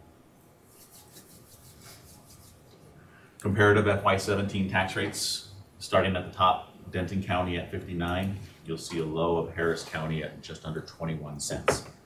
El Paso's at the 45-cent mark. This is the FY17 adopted. This just puts it into a graphical representation of where those lie. El Paso's right here, but I'm going to show you some other comparables with population and with property values that you'll see some interesting trends build on that. Now, we were having some. It was a task getting everyone else's values, so we just highlighted the easiest values to grab for comparative purposes, the ones that just stand out us on the appraisal rolls: residential value, commercial, the ones that are clearly marked residential and commercial, and then we put all other under one category, whether that's utilities, telephone, etc. But you'll see values from the low at Denton County of 12.3 million. El Paso's third lowest on this list at 49. Now these are market values, not taxable value. If you look at our tax roll, our taxable value this year is at $39.88 billion. So from 49 to 38, $9 billion are exemptions that are lowering the amount of taxation on both commercial and residential property. So we're third on this 10 urban county list, the top being Harris County at just over $500 billion. As you take that and lay the values by category on a graph, El Paso, as I mentioned, the third lowest, you'll see a somewhat of a correlation. Denton's a little bit of an aberration. I need to look at Denton to see what's driving their revenue stream, because when you see their budget per capita is higher than El Paso County. Their values are lower and their tax rate is lower, but they've got another. Ed, you know what James is doing out there in I say James because it's James Wells is the county auditor in Denton County. But they've got another significant revenue stream that's offsetting property taxes. I'll have to look and see. But you'll start seeing your higher tax rates have a correlation to lower values. These ones almost line right up, values to property base, and then Harris County is still out there with the single largest county out there, highest value, and almost about a nickel over the median. The median tax rate on here is about 36 cents. So they're about a nickel over median and $500 billion in value. This is just simply put, this is from the census data. This is the 2010 census. Harris County at 4.1 million in population. El Paso ran 6 on that list at a little over 800,000 from the 2010 census. Denton and Fort Bend on the other end at 600,000. So it took another approach and laid population onto the table and compared that to the general fund budget. You've got Harris at the second highest budget per capita at $650. Your highest, Travis County, our capital, at $684 per person. El Paso County comes in at $392. Put that on a graph, showing you total budgets to population. So you do see somewhat of a correlation to population and budget size. Added another dynamic to that and did the budget on general fund per person.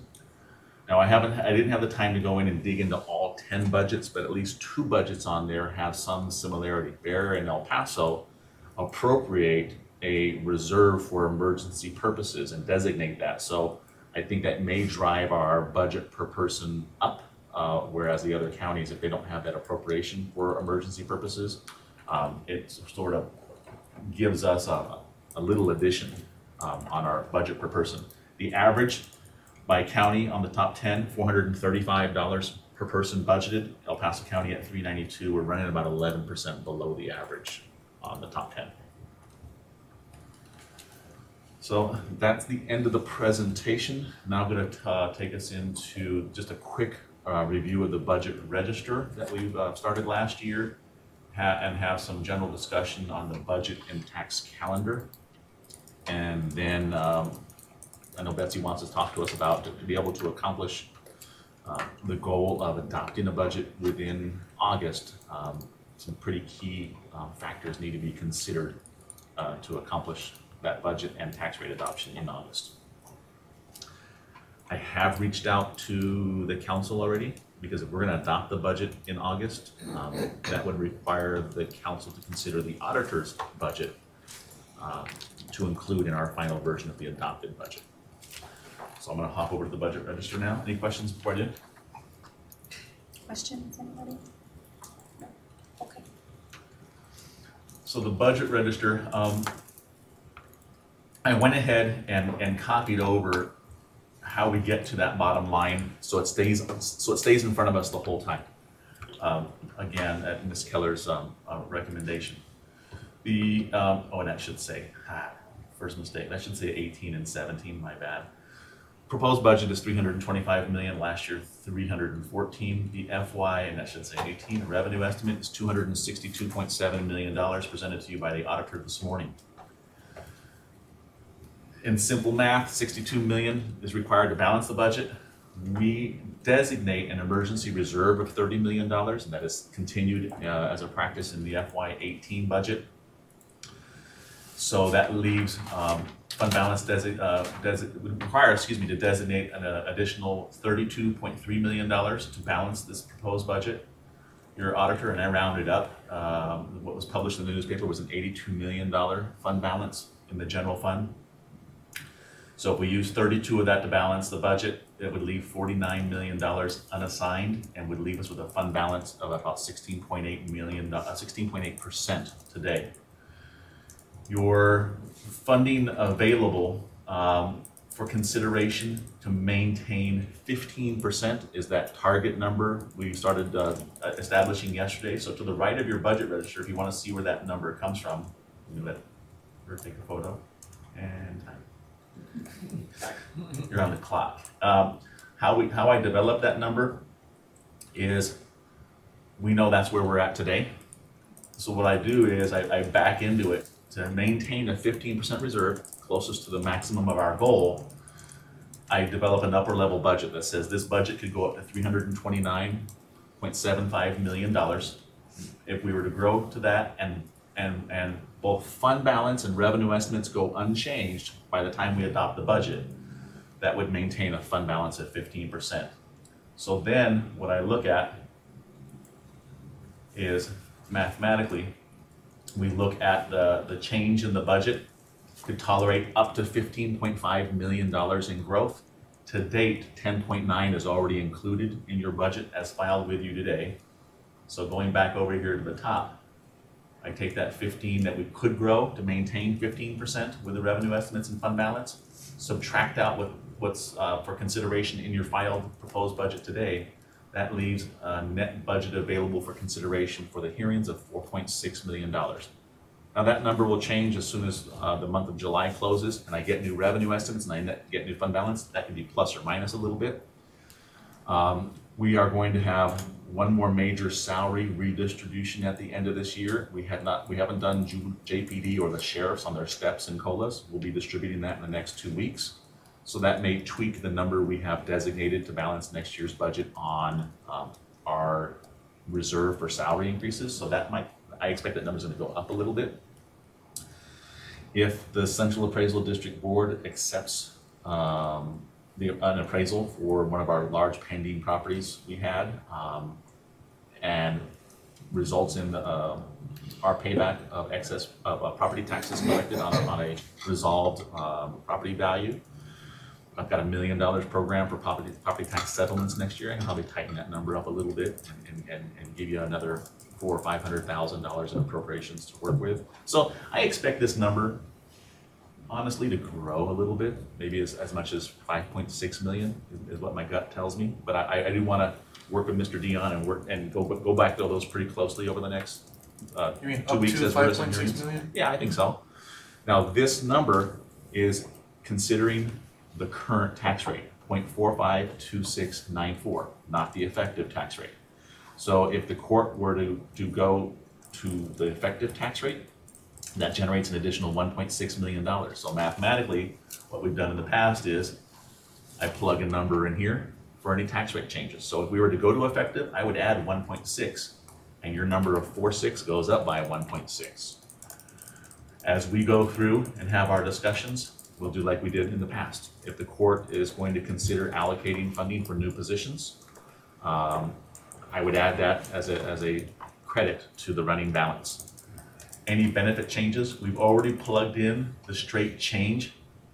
So I have a note up here on the right-hand side. And as we go through the hearings and the court makes decisions on what to include and exclude, I'll include a note column out here, and at the end of every week's hearings or every day's, whatever frequency the court would desire them at, I'll send them to you on a daily basis so you know what's driving that change in budget.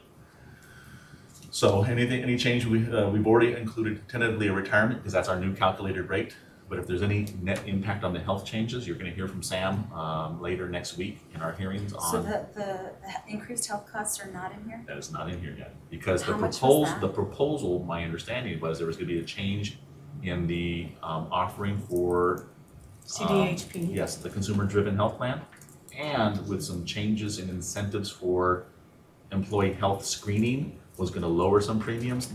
The goal was to try and offset the premiums in the net effect of the recommended 5.5% change in health. So we'll get that final presentation next week after the Bridge Pool Board finishes their next meeting. Then as we go through departmental, we're only bringing in departments that have met that threshold of the 4%, $5,000. We're going to stay out of weed discussions. Our recommendations are in your package. The notes we sent you last week on that Excel spreadsheet show definitively what we're changing by object, by account code, and what our recommendation is and what drove that decision or that recommendation. But any additional departmental changes we'll plug into the formula. So the number that you have right now, it includes what you guys have already gone over with. Yes, sir. And all the proposals that Yes, are, and that you guys have vetted Right. and gone through with them, and that you guys have said, okay, we're going to present this to the court. The largest tickets the largest items that would impact this bottom line: new positions, step cost of living, any benefit changes, and one-time capital investment. So as we make a decision on what we're going to do with our roads, or one-time capital, No, that or already any, got pulled over. or any, yeah, I'm sorry, yeah, but if that changes at all. So let's say we allocate $1.5 million this year to enhance our roads, are we going to bring that number down to 2.5 because we used 2.5 of the 4? That might impact that bottom one, and then any additional new initiatives or new programs that the court discusses. So that's the overview of the register. Do you have the calendar saved out there? Before we go off of the register, it would help us, so you all have an idea, we're basically at our current tax rate, somewhere between 4.6 to up as high as 5.6 at the current, or 7.2 if you go to the effective tax rate. One discussion we definitely want to have during budget with you all is the stormwater issue. Every year this time we go through the same issues. We're working on a community-wide collaboration to address the issue, but I do think the county will need to set aside some resources to help address the issue.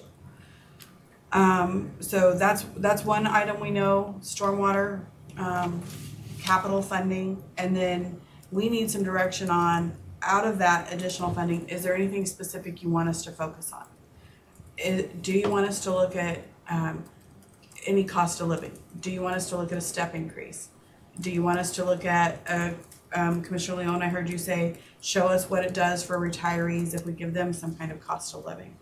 So we need, in interest of time, if you will tell us what your Let's do that now. focuses are, it would help us. Let's do that now. I think last year we all talked about a commitment to ongoing steps, and so unless anyone's changed their mind, I think that's on the table for consideration. Okay. Tell me again on the COLA, the cost of the inflation. It was 1.6% as of Inflation. June, the CPI was Okay. 1.6. So let's talk about that. And Commissioner Leo mentioned retirees.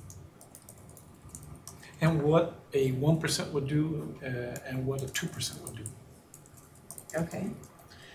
You know, one of the things, this is not about necessarily the register, but one of the things that I would like for us to figure out how to weave in to budget at least every year during budget, if not more frequently. You know, you all and the judges worked so hard to create the performance metrics for the judiciary. I think we should have a presentation because we're going to performance-based budgeting on everything. You know, we're asking our departments to do performance-based budgeting. We could give you an overview of That would be great. what we have, even though we put it out there, like pull it up and actually go through what it is. Yeah, Okay. please. And then like walk us through, and if Maria's here, kind of like walk through what each one of those things means. And for the public watching, Yes, what do ma'am. these things mean? You know, where do they find it on the website? What is, Yes, yeah, all of that. Okay. Judge, I'd also want to discuss the issue of the jury duty court. What it would mean financially to do away with it. And the reason I say that, there's been the judiciary met, and there's a couple of judges that want to handle all of the issues involving jury duty or jurors that don't show up. We currently have about 5 judges that do their own anyway, and these 2 judges would do the rest of it. I need to know, or it'd be nice for us to know how many employees we have there and what that would do to our budget. Okay, and we will, one item also, we'll definitely work with that, work with the judiciary, bring back that information and the fiscal impact. One of the areas Commissioner Haggerty asked that we look at was the parking garage, continuing to look at the parking garage cost. One area we have a presentation on is holiday and leave, to show you all the holiday and leave and see if there's any recommended That's scheduled changes. for tomorrow afternoon. So, What other areas do we want staff to pay special attention to bring up early? One of the things that I think goes hand in hand with this is the salaries of all the elected officials. Do we Oh, want to yeah. keep up with the 70 percentile that we discussed Yeah, last year? when you mentioned step and COLA, that in my mind is everyone. It's elected as well, but we'll make sure. All right. Commissioners, other stuff? Other issues to bring up? You say with the stuff, yeah, I flood did- control, stormwater. stormwater, and I will tell you, yesterday we were meeting and we talked about the last study, which was in 2010, that identified some specific projects to be completed. We followed up with PSB last year in 2016, and they gave us a price, and I misunderstood what the price was for. I thought it was to update the plan. The price was actually to do a cost benefit analysis on the highest priority projects, which is what the one of the contractors recommended we do versus update the plan. Because he said the highest priority projects are still probably the highest priority projects. But if you do a cost benefit analysis, it would help you prioritize them. But where I'm going with this is those highest priority projects at that time, I believe were somewhere between 50 and 60 million in cost. And if the county were to work with partners to try to help fund doing some of those projects, the county will need a revenue source to pay for debt. And Wally has told us that every penny of resource or tax, basically, would generate approximately 55 to 60 million, just based on market timing.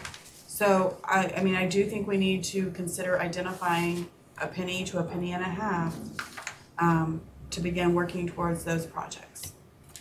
And one more area that I'd like the court to consider is the addition of 2 additional deputies for 2 constables.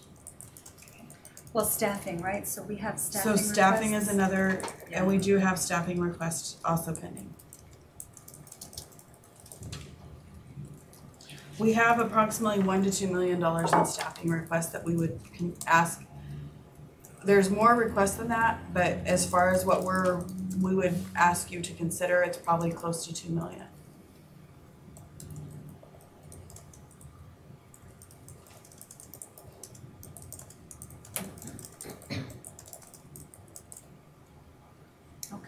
anything else? And then I think it's important, and as we consider all these, I don't know if in the past we've really looked at. I know Ed always gives his quarterly presentations.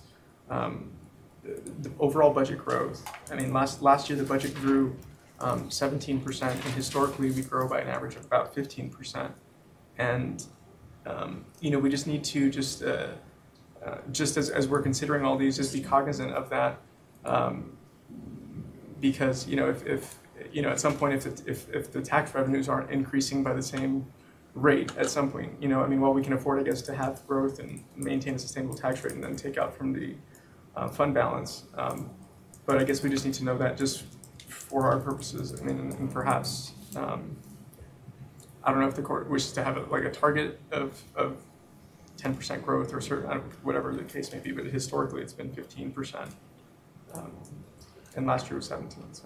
I thought last year was 6, or No. 8.4. This year is 3.47 more. Our 6-year average shows to be 6.11. Do you have a chart behind that, Wally? I do not have a chart behind that. But We can bring it back and we can definitely discuss policy. Yeah, no, the auditor's report has always been, right, I mean, isn't it, don't we average 15% annual growth? Annual growth, that seems pretty high. For the budget? No. Well, budget growth and actual growth is two different things, yeah. Last Well, the year's- budget growth is because you got this big designation of 30 million and the designation of the 20, that it's inflating. It's not true growth. Your growth to me is your expenditure growth from year to year, is what you actually spend is your true growth. But so that's why when I do my analysis, I take out the designations, because you have 30 million you're never going to touch, you're never going to spend it. It's there for emergencies. And then you have that designation of the 27, I think, in this fiscal year, which we're not going to touch it again either. Okay, we have to balance our budget, and that's the number that fixes the gap. But so it's not, we have never, our actual expenditure trend has never been 16. But you're talking budget. 5.73 was the 5-year average last year on the adopted budget. Last year's adopted budget went up. Is that including designations? No, I took the designations Yeah, down, because that was a one-time without $30 million designation. And we'll see, that's good to know, because I mean, on the quarterly reports, and maybe that's something that can be adjusted for the quarterly reports, is the actuals again versus what is budgeted, because I mean it's it gets publicized often as what is in our. Because that truly it takes bottom line budget, regardless of whether anything's designated. It's your truly adopted budget. Yeah. That's why I had a little bit of difficulty in you're putting that 30 million in there, and it looks like you're going to spend that 30, and you're not. So, yeah. But it's there as a tool for you all in case you did have an emergency. So you want me to change something in the monthly to show a budget and then minus the designations? Well, because I know for forecasting purposes, I think one of your key assumptions is we don't project on the designation. We'll have to exclude that on the projections. Right. But for forecasting purposes, I mean, you use the assumption that the budget's going to grow at a 14% or 15% rate, I think is one of the footnotes. I actually based it on actual expenditure growth, not budget growth. Okay. Yeah, I don't use budget growth. I use actual revenue growth and expenditure growth. Okay, that's good. And we have to figure out how to have an accurate average, because depending on when the start year is. That's why I pointed out at one, or in one of the earlier slides, we're essentially at the same tax rate. This is not budget growth percentage, but this is in terms of the tax rate. We are where we were 15 years ago, same spot. So we just have to think through, what's the most accurate measure of growth, because there were cuts at some point. If we took that window and added it, we just have to figure out what was occurring during those times that impacted the growth rate, that were maybe anomalies or and so how do you take out the anomalies? Well, you don't take them out, but you have to at least highlight that. Like I know back in 2012, 2 pennies was the bond issue, and you'll see that 2 penny spike. I know back in 2007, $0.015 was a bond issue, but also 8, 9, and 10 were the cuts we made because of recession. So it's. So it's just, it's Yeah, when you talk it's- about the percentage growth, yeah. When you look at it in aggregate, it's very misleading. You have 100 million in debt, next year it's gone. It's a one-time, Right. it gives you a hiccup. Right. That's, Yeah, Exactly. you gotta put those highlights in there literally year by year to Yeah. really So I think grasp a it. policy is a great idea, we just have to be cognizant of those unique circumstances as we think about what the average growth really was. Any others that we wanna make sure, early on, heavy lifting? Has Commissioner Big time. Haggerty mentioned, so I know he mentioned the parking garage, which you have there, So, were there any um, other things that you can think of? Employees, staff, Staffing. COLA, staffing, parking, were his, Okay, were his big priorities? items. Okay, Constables, to the extent that looking at them for overall service delivery levels, where they are at. His comment on constables was, as you said, you'd like to see some deputies in some areas. His was, can we look at it as an agency-wide issue to see, are there other areas where, is there capacity? We've got an area that needs one, is there capacity in another area? I'd be remiss if I didn't say that. Those were his Okay, ones. great, Because thank I went with each member to say, look, what are our hot buttons? So. anything else? We also, I know one item where there's always interest, we are still working through, and we'll talk about special revenues next week. Yes. But hot funds, we are working through hot funds and what to propose on hot funding. For example, we're planning ahead to Casa Ronquillo, we hope will come online to be open hopefully in the next fiscal year, depending on how long the reconstruction takes, but that and the property acquisitions. But if we're gonna plan some operating in case we need to increase our agreements for that. We're going through other items with hot funds that we'll present next week. But if there's any special revenue items also that the court can think of, that it has something specific that it's interested in, please let us know. I've got one and I briefly touched on it with Wally last week, and that is the collection of ambulance services that we provide to other municipalities. I went through the background, noticed that it's considerable in a small amount, but are we actually collecting from the bigger municipalities like Horizon City? You have two municipalities that are driving services that are regional in nature, that is within municipalities, and that's Horizon and Sequoia. And I've been talking to all members of the court about that, after your discussion, Commissioner Leon. And so we will be looking at working with those entities about picking up a portion of those costs. And we have them on the calendar for this Thursday, for ambulance coming in. Thank you. I think the sooner we make that decision to try to pursue those costs, the sooner that a letter should come from you, Betsy, to their city managers. Does Horizon have a city manager? Not sure. I don't know if Horizon does, I know Socorro does. Yeah. If they do, I've never met him, so maybe it's a letter to the mayor about, they passed their budgets, I bet, September 1. And so we kind of missed the boat on that. But it would be something for us to work towards. Yeah.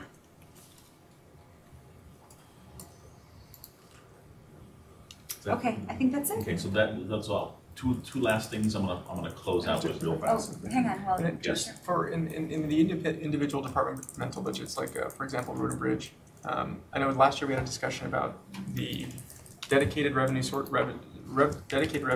that were previously allocated to Road and Bridge, and the levels that they were at now because of the changes in legislation that allocated to the general fund. I mean, I don't know where Public Works is now, but now, are they doing it? At least they should be. I'm guessing that, like, when it comes to infrastructure, factoring in growth, so that way it's not something that has to be at the Commissioner's Court level, right? So- like, when we talk about basics like street lights and things like that, growth, is that? So we have not put in like a growth ratio policy into our request in the budget. Norma has submitted several requests in her budget. And she is aware that we need to be doing that. But we haven't programmed it in automatically yet. But there are several areas where we feel like there's some increases needed to keep up with growth and just demand, that she has requested increases. And it's one of the departments we'll review. Yeah, that should be a departmental thing, not like. I agree. And some that were already programmed for this year that weren't completed are rolling over to.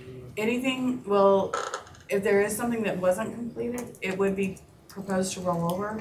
But is there something specific you're thinking? No, I'm talking about just something that the commissioner said triggered my mind as far as lighting, paving. All of those are expected to be completed this fiscal year, but if they weren't, we would ask for them to be rolled over. Or we would encumber and expect them to be rolled over. Okay, all right. So the last couple of items, Judge, very quickly. I spoke about it, but I'll send this to the court. These are the big ticket items that are driving the change in And budget. small print, And as small as I could get for you, Judge. the big ticket items in second print. So I'm gonna give you another big number that could change the decisions you make in this budget or impact those decisions. So as we discussed in the Commissioner's Court 2 weeks ago, I have included in your El Paso County mobility projects the tentative appropriation of $4.92 million in the event that, in the hopefully unlikely event that the State Infrastructure Bank does not cover our loan portion for our road projects. So that 10.9, and we only spelled out the major things here. I've got 10.1 of the 10.9 accounted for here. There's other ups and downs, but I'd have to list it out for pages and pages. 4.9 million, once the SIB has its meeting at the end of this month, if our application gets approved and SIB funds that, I'm gonna add $4.9 million to your availability of funding. You're gonna just to discuss a few of the things that are on your big ticket: flood control, employees, STEP and or COVA. Can I ask a question Yes, about ma'am. that while we're there? Let's say that we can use that 4.9 million.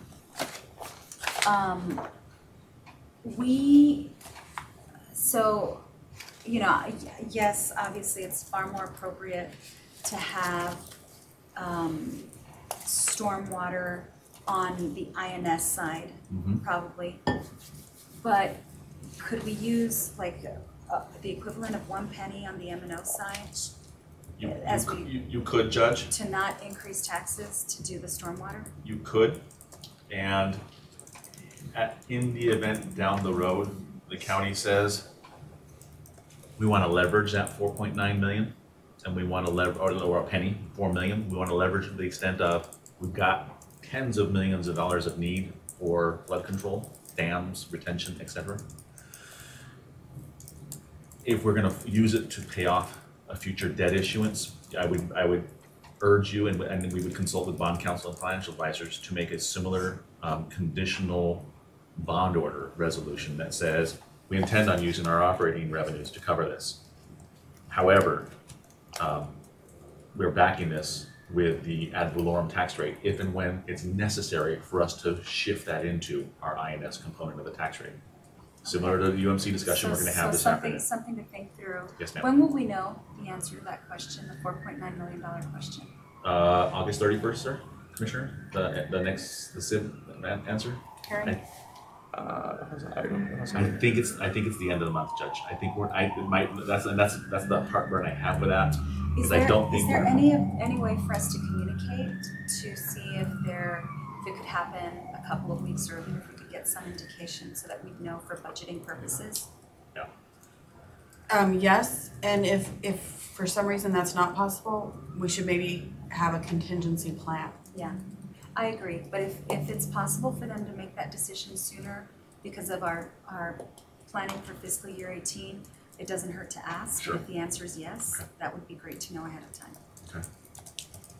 And one thing that I forgot to mention is the airport, that we need to talk about that. Okay.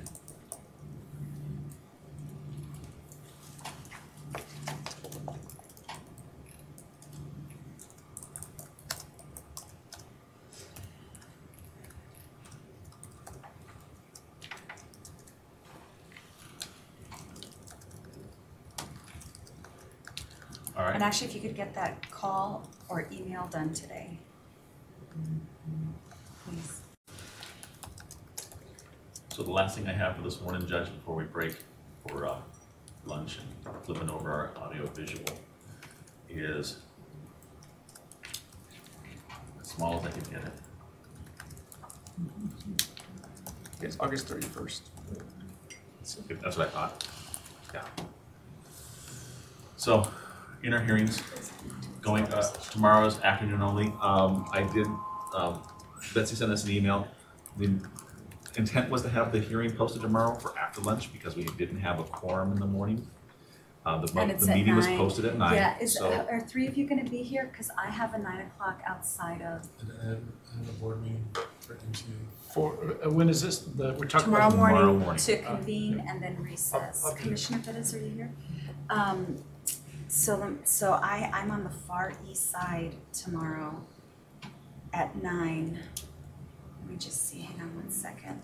At 9, I won't be here until about 10:30. What time is your meeting over? 9 to 12. It's 9 to 12. Stephen, would it be, so we're posted at 9. Right. And for the benefit of the public, so I'm not gonna be here till 10:30. Are you all gonna be here about between 10 and 10:30? Can you find out if legally as soon as I get here, between 10 and 10:30, run and get the members of the court, run and get Pat, if you can just be set up ready to go, or Caesar. Yeah. And then we just convene the meeting and recess till 1. We'll look into it. Okay, thank you. Let Will us know you if find out. let us know ASAP? Yes. And then if we're able to do that, then as soon as I'm here, I'll have Celeste call you all or shoot an email so that we can just, and actually we just need the 3 members of the court and Pat to open and recess. Okay, so tomorrow we'll do Okay. that, then reconvene at 1. All day on Thursday, all day next Tuesday, morning only on Wednesday, for lack of quorum, all day on Thursday. And we've moved what we had hearings scheduled for the 15th and the 22nd, but to accomplish doing everything by the end of the month, we would post hearings for Saturday the 12th. We've reached out to HR because that's our biggest discussion for benefits and personnel. They could be ready on the 12th. They were going to be ready on the 15th anyway. So if we had hearings on Saturday the 12th, I might have to show up late for that one. okay. Well, could we do them, would it help if we put it on the 11th? That would be better for me. Okay. I could do the 11th. I have a noon speaking engagement, but we break for lunch We anyway. could recess, yes. So we could recess and that would be easier on staff probably. All right. Are you all available on the 11th? Okay, let's do the 11th. All right. So we'll cancel out the Saturday. Then, Christina. Yes. I think of you and you walk in. she heard you and she ran down. What, can we do that? Yes, what we'll do is we'll go ahead and post a sign outside the doors, letting people know that it'll convene at 10, and then you can take action to go ahead and recess until 1. Okay, So, perfect. all right. And then on that notice, if you could just if there's any member of the public or the media, we're only convening to recess until 1. Absolutely. Okay, I'll do so. thank Okay, you. Thank you. Yeah, we'll do it, as soon as I get here, we'll call you. So my meeting on the east side, if I can cut it down to 45 minutes and then race over, but it may not end till 10 and it'll take me about 15 minutes to get here. Commissioner Haggerty has jury duty on the 11th. Possible. Possible. Well, that's what Kenny just whispered. But currently, he's scheduled for jury duty on the 11th. I wonder if you could ask for. If he has not done a reschedule, you're eligible for a reschedule. Okay. So would you let Candy know, and that it's Yes. either that or a Saturday? Okay. Okay. So on the 14th, Thank you, Christina.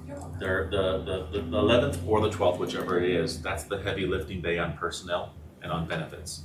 So on the 14th, based off of action and direction you give us on the 11th and 12th, the 14th would be the day that you would propose a tax rate. Because to adopt the tax rate that would be included in an adopted budget by the end of the month, I've got to have that rate proposed with enough time to post the notice for 7 days and then conduct 2 public hearings after that hosting. And you need 4 of us, right? And for the proposal for the, Are all 4 of us gonna be here that day? Which day is it? The 14th, Monday the 14th? let me see if it's the proposal or the I think it's the proposal I need for here. One moment. Yeah, I'll be. Okay. Yes, Commissioner Pettis? Okay, so you'll have at least 4 of us here that Monday. Will I have And how about 4? the 28th for the 28, public yeah, hearing? will I have, how's the 28th? Because the 28th would be the day we Are you adopt out the of town budget. that day? No, it's my wife's birthday. Oh, okay. August 28th? Yes. Maybe her present will be no new taxes. No new taxes. You can say Or happy maybe- birthday, or maybe not. Maybe her present will be less stormwater flooding. Well, that might reduce my unrestricted funds. Commissioner Pettis on the 28th will be here too? Yes. Okay. All right. So on, okay. Any other dates that are must? So let me roll down. Do we know when the really fast. hearings? Right now, public so hearings? we would publish the rate.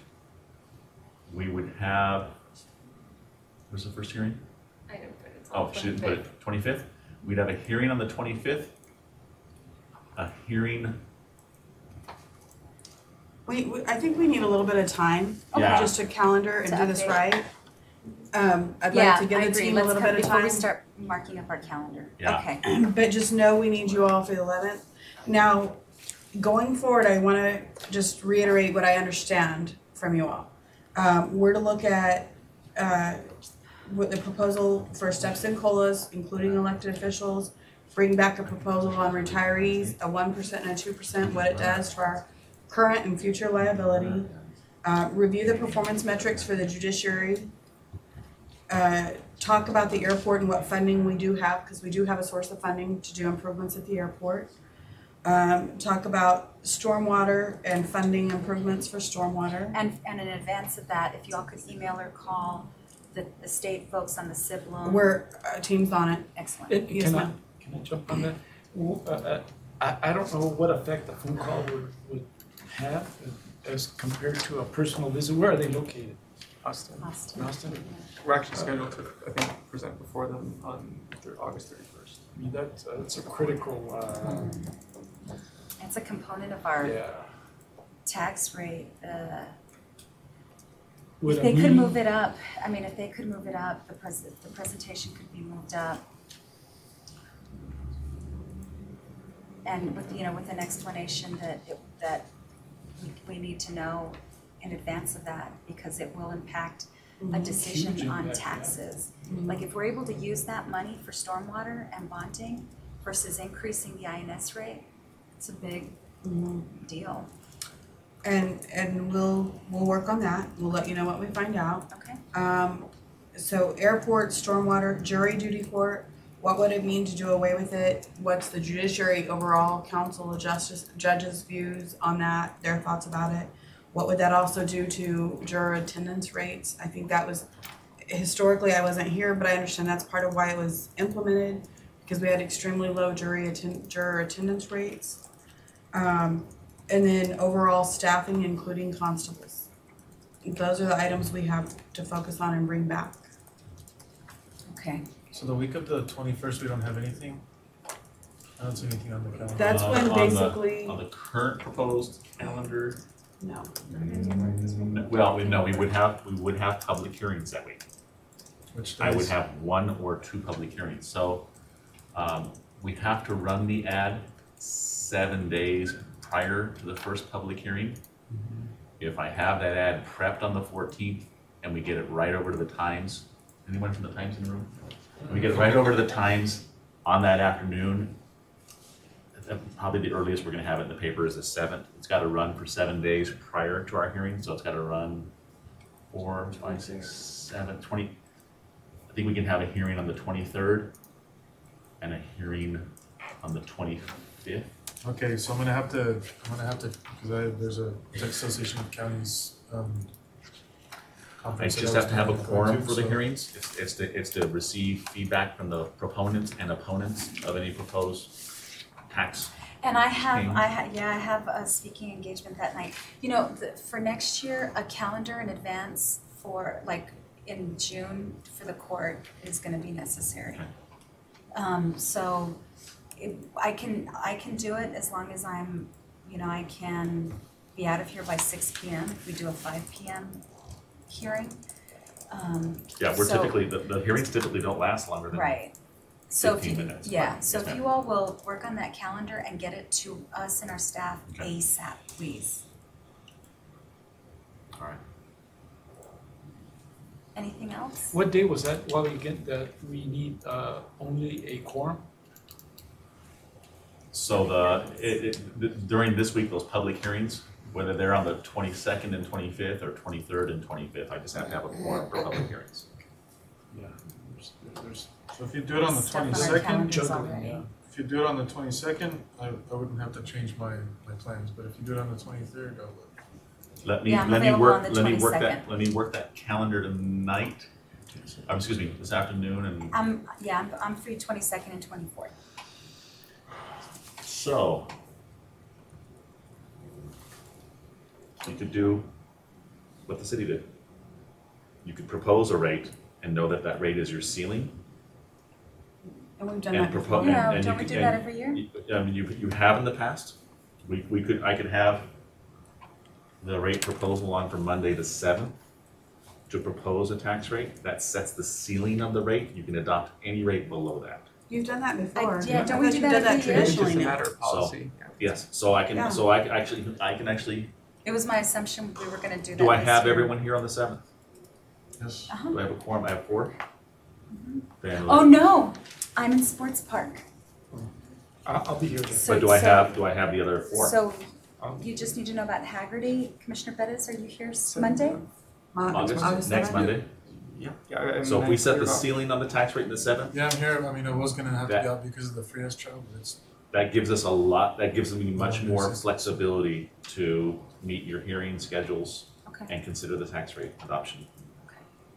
so we okay. just need to know from Candy if Commissioner Haggerty's gonna be I'll here. reach out. He told us that he would Yeah. be Candy, back. is he gonna be here Monday? Yes, Okay, perfect. so I have And then you 4. heard us about the 11th, Friday the 11th, yes, and so we've texted him already, okay? so when we get an answer, then I'll let you guys know. Thank you, Okay. You're thank you. welcome. Okay, Okay, so I'll push tax rate proposal to the 7th, pull it back to the 7th, set a ceiling, and that'll give us capability on our hearing schedules. So you're gonna add an agenda item now Mhm. for Monday. okay. All right, anything else? That's it. Commissioners, anything else? No? Okay, so tomorrow, I'll pull you all out, from your office. if At you'll be about here 10? Between 10 and 10:30, depending on how quickly I can get Because I've back. got the hearing thing, so Oh, I can okay. work either a lot earlier or a lot later, so that's, So it'll take 2 minutes. So as soon as I get here, it'll just take 2 minutes, open it up, recess till 1. Okay, all right, then we'll see you all at 1 for the UMC budget hearing. We're adjourned. Thank you.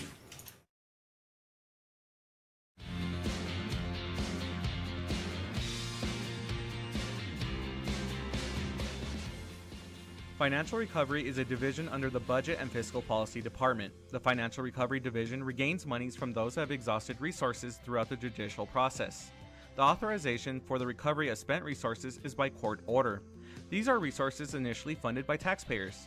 Financial Recovery Division's goal is to assist in making the county and taxpayers whole by replenishing funds into the budget to optimize services to the public. For more information, please visit the El Paso County website.